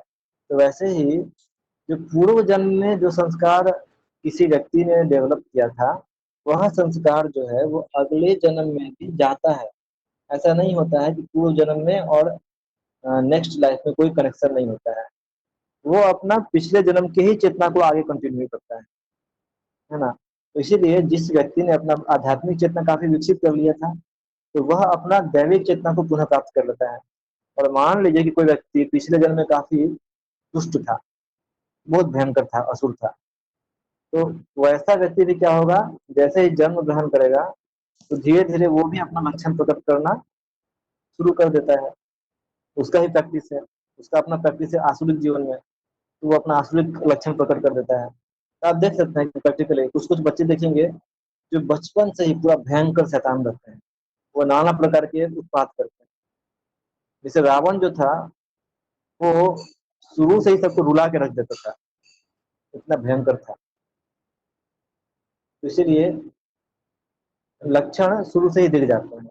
और भगवान जो पूर्व जन्म के योगी हैं उनको इस प्रकार की चेतना प्रेरणा दे देते हैं कि अभी तुम्हें अपना आध्यात्मिक जीवन जो कंप्लीट नहीं किया था उसको आगे कंप्लीट करने का प्रयास करो। तो प्रभुपाद जी लिखते हैं कि भगवत कृपा से योगी को कृष्ण भावनामृत में पूर्ण सिद्धि प्राप्त करने के बारंबार सुयोग प्राप्त होते रहते हैं। तो भगवान ये चांस बार बार देते रहते हैं कि तुम कैसे अपने भक्ति को कंप्लीट कर सकते हो। तो प्रभुपाद जी एक स्टोरी कोट करते हैं यहाँ से। राजा भरत जो कि पिछले जन्म में राजा थे, पूरे विश्व के राजा थे, लेकिन अगले जन्म में वो हिरण बन गए अपनी गलती के कारण। लेकिन फिर उसके तीसरे जन्म में वो एक जन भरत नाम के व्यक्ति हुए जो कि पूर्णतः सिद्ध हो गए अपने भक्ति के रास्ते में। तो एक लंबी स्टोरी है, मैं अभी नहीं बताऊंगा, लेकिन एटलीस्ट हम ये समझ सकते हैं कि कैसे पूर्व जन्म का जो अभ्यास है वो व्यर्थ नहीं जाता है योग के पक्ष में। 44वां श्लोक। पूर्वाभ्यासेन तेनैव ह्रियते हि अवशोऽपि सः जिज्ञासुरपि योगस्य शब्द ब्रह्माति वर्तते। अपने पूर्व जन्म की दैवी चेतना से वह न चाहते हुए भी स्वतः योग के नियमों की ओर आकर्षित होता है। ऐसा जिज्ञासु योगी शास्त्रों के अनुष्ठानों से परे स्थित होता है। देखिए भगवान वही चीज बोल रहे हैं कि इसका पूर्व जन्म का अभ्यास जो है उसको खुद ही खींचता है इस चीज की तरफ, क्योंकि अब तुम इधर आ जाओ, तुम इधर आ जाओ। तो अमित प्रभु आप जो क्वेश्चन पूछ रहे थे कि भगवान क्यों किसी को प्रेरित करते हैं, तो यही प्रेरणा है, क्योंकि उसने पूर्व जन्म में प्रैक्टिस किया है इतना सारा, तो भगवान उसको प्रेरणा देते हैं, अरे तुमने पूर्व जन्म में प्रैक्टिस किया है, अब तुम क्या करो, अब तुम भक्ति का प्रैक्टिस करो, क्योंकि उसने वो प्रैक्टिस किया था पिछले जन्म में और उसका इच्छा भी था। इसलिए भगवान उसको इस चेतना की तरफ फोर्स करते हैं और वो न चाहते हुए भी स्वतः योग के नियमों की ओर आकर्षित हो जाता है।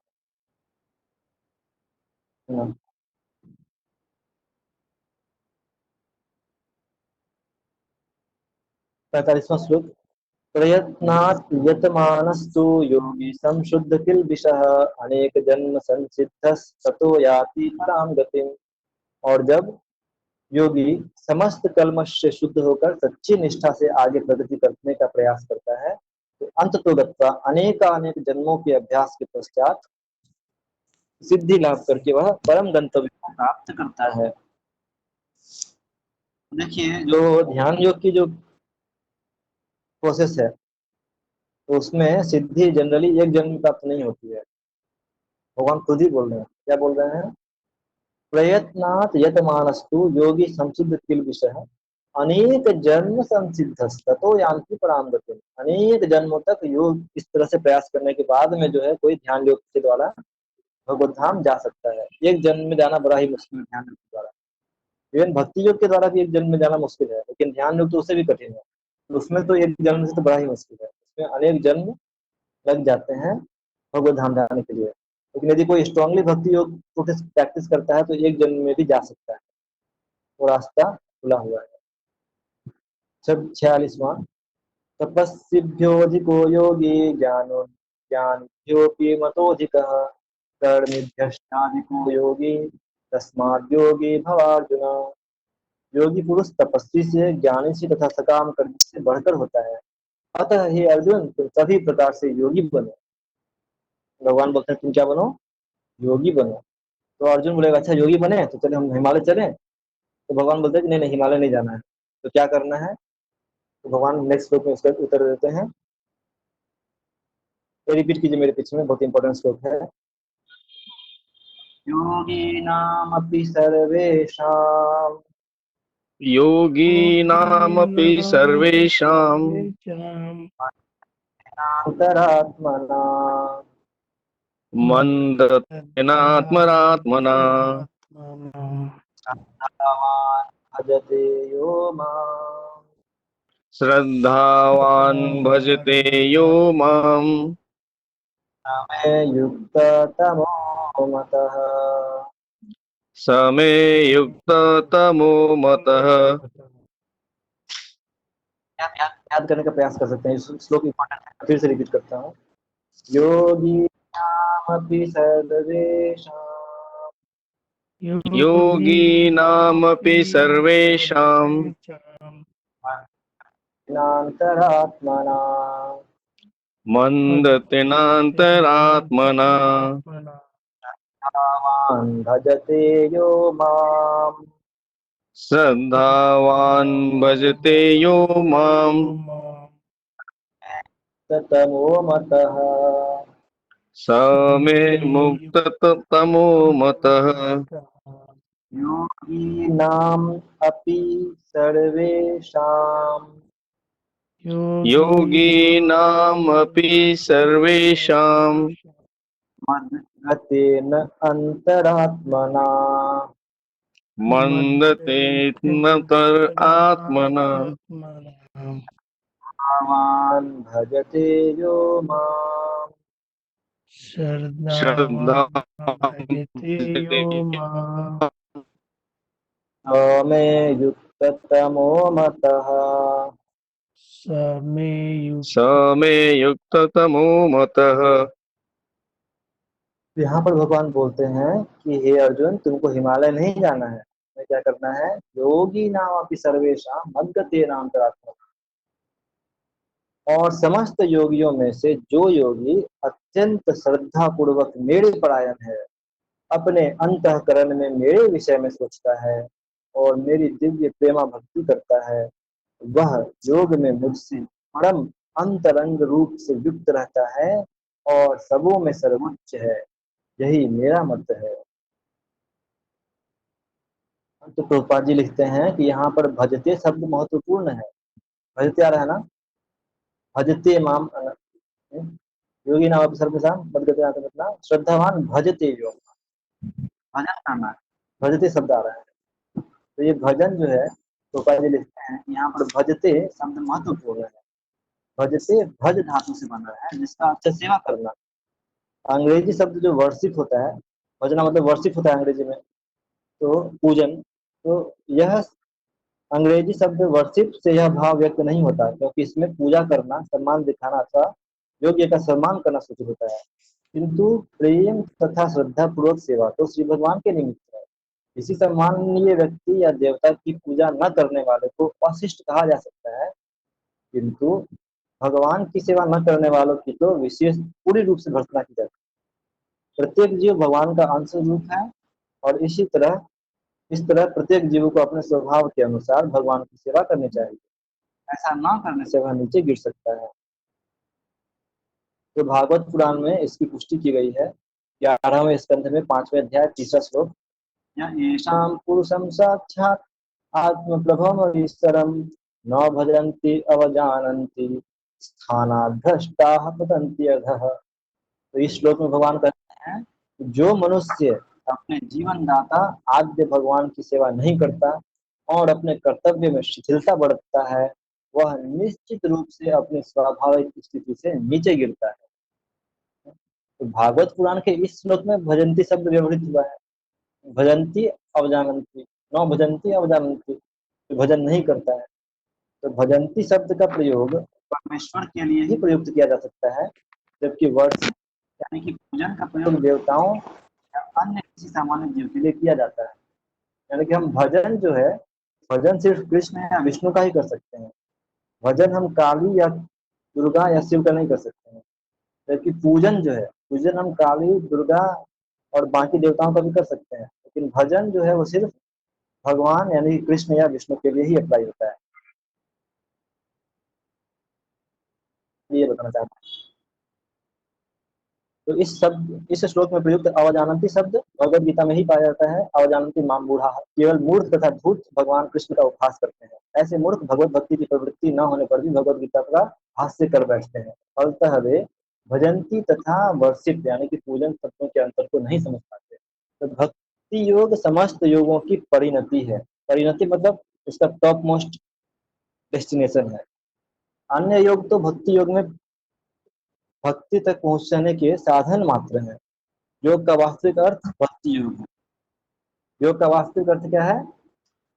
भक्ति योग है। क्यों? भगवान खुद ही बोल रहे हैं, योगी नाम अपि सर्वेषां मद गतेन अंतरात्मना श्रद्धावान भजते यो माम समय युक्त तमो होता है। यानी कि जो व्यक्ति मेरा अनन्य रूप से भजन करता है, मेरा योगी नाम अपि सर्वेषां सभी योगियों में मद गतेन अंतरात्मना, जो मेरे बारे में सोचता है। तो आप सिंपल सी बात सोचिए कि ऐसा कौन योगी है जो कृष्ण के बारे में सोचता है? क्या ध्यान योगी कृष्ण के बारे में सोचता है?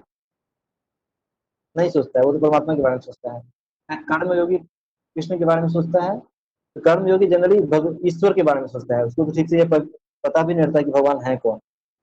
और क्या ज्ञान योगी भगवान के बारे में सोचता है? तो ज्ञान योगी तो हमेशा ब्रह्मन के बारे में सोचता है, वो भी कृष्ण के बारे में नहीं सोचता है। तो कृष्ण के बारे में कौन सोचता है? तो सिर्फ भक्ति योगी ही कृष्ण के बारे में सोचता है।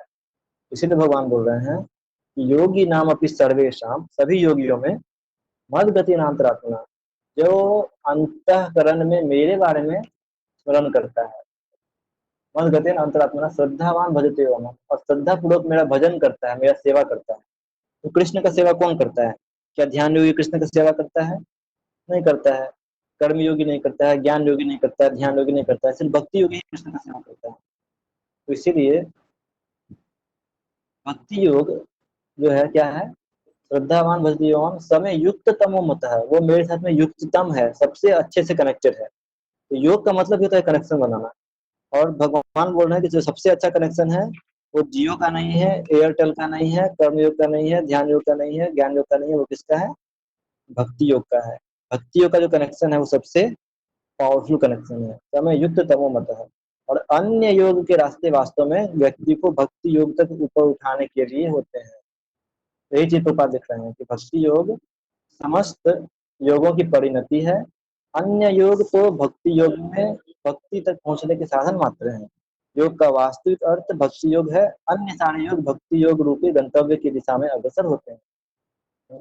कर्म योग से भक्ति योग तक का लंबा रास्ता आत्म साक्षात्कार तक जाता है। निष्काम कर्म योग इस रास्ते का प्रारंभ है। कर्म योग में ज्ञान तथा वैराग्य की वृद्धि होती है, तो यह अवस्था ज्ञान योग कहलाती है। जब ज्ञान योग में अनेक भौतिक विधियों से परमात्मा के ध्यान में वृद्धि होने लगती है और मन उन पर लगा रहता है, तब उसे अष्टांग योग कहते हैं। इस अष्टांग योग को पार करने पर जब मनुष्य श्री भगवान कृष्ण के निकट पहुंचता है, तो यह भक्ति योग कहलाता है। यथार्थ में भक्ति योग ही चरम लक्ष्य है, किंतु भक्ति योग के का सूक्ष्म विश्लेषण करने के लिए अन्य योगों को समझना होता है। अतः जो योगी प्रगतिशील होता है वह शाश्वत कल्याण के सही मार्ग पर रहता है, किसी एक बिंदु पर दृढ़ रहता है और आगे प्रगति नहीं करता। वह कर्म योगी, ज्ञान योगी, ध्यान योगी, राज योगी, हठ योगी आदि आदि नामों से पुकार जाता है। मतलब जो योगी प्रगतिशील है वो धीरे धीरे इन रास्तों को पार करके भक्ति योग तक पहुंचना चाहिए। लेकिन यदि कोई रास्ते में चलते चलते किसी एक ही जगह बैठ गया, आगे बढ़ना बंद कर दिया, तो यदि वो कर्म योग के रास्ते पर बंद कर दिया तो कर्म योगी कहा जाता है। यदि कोई ज्ञान योग के लेवल पर बंद कर दिया तो ज्ञान योगी कहा जाता है। इस तरह से उनको अनेक नामों से बुलाया जाता है। लेकिन वास्तव में वो सब रास्ते जो हैं भक्ति योग पहुंचने के रास्ते हैं, वो डेस्टिनेशन नहीं होता है।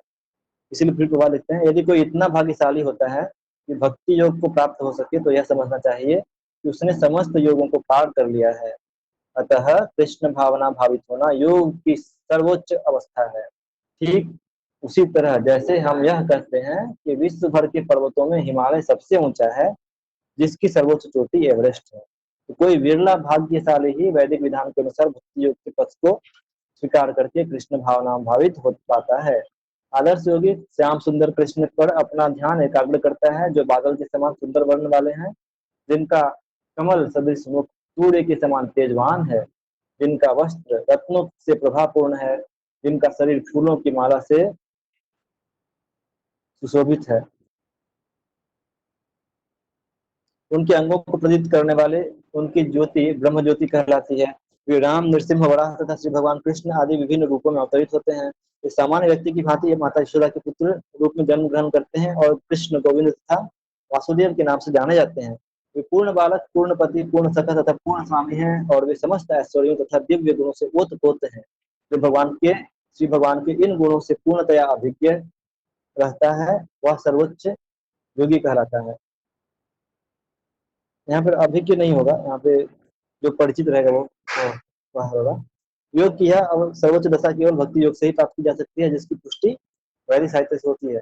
ऐसा नहीं कि ये सिर्फ भगवान कह रहे हैं। तो फिर यहाँ पे एक श्लोक भी कोट किया गया है श्वेतशतार उपनिषद से, यस्य देवे परा भक्ति यथा देवी तथा गुरु तस्यै कथिता ही अर्थाः प्रकाशन्ते महात्मनाः। जिन महात्माओं के हृदय में श्री भगवान तथा गुरु में परम श्रद्धा होती है, उनमें वैदिक ज्ञान का संपूर्ण तात्पर्य स्वतः प्रकाशित हो जाता है। भक्ति रस्य रंजनम तदिहामुत्रोपाधिनैरास्येनामुष्मिन् मनः कल्पनम एतदेव नैष्कर्म्यम। भक्ति का अर्थ है भगवान की सेवा जो इस जीवन में या अगले जीवन में भौतिक इच्छा के लाभ से रहित होती है। ऐसी प्रवृत्तियों से मुक्त होकर मनुष्य को अपना मन परमेश्वर में लीन करना चाहिए। नैष्कर्म्य का यही प्रयोजन है। तो ये सभी कुछ ऐसे साधन हैं जिनसे योग की परम समृद्धिमयी अवस्था भक्ति या कृष्ण भावनामृत को संपन्न किया जाता है। इस प्रकार श्रीमद् भगवद गीता के 6ठे अध्याय ध्यान योग का भक्ति वेदांत तात्पर्य पूर्ण हुआ। तो ये बहुत ही इंपॉर्टेंट श्लोक है। कोई प्रश्न है आपको अभी तक हमने जो चर्चा किया उस पर से, तो आप पूछ सकते हैं।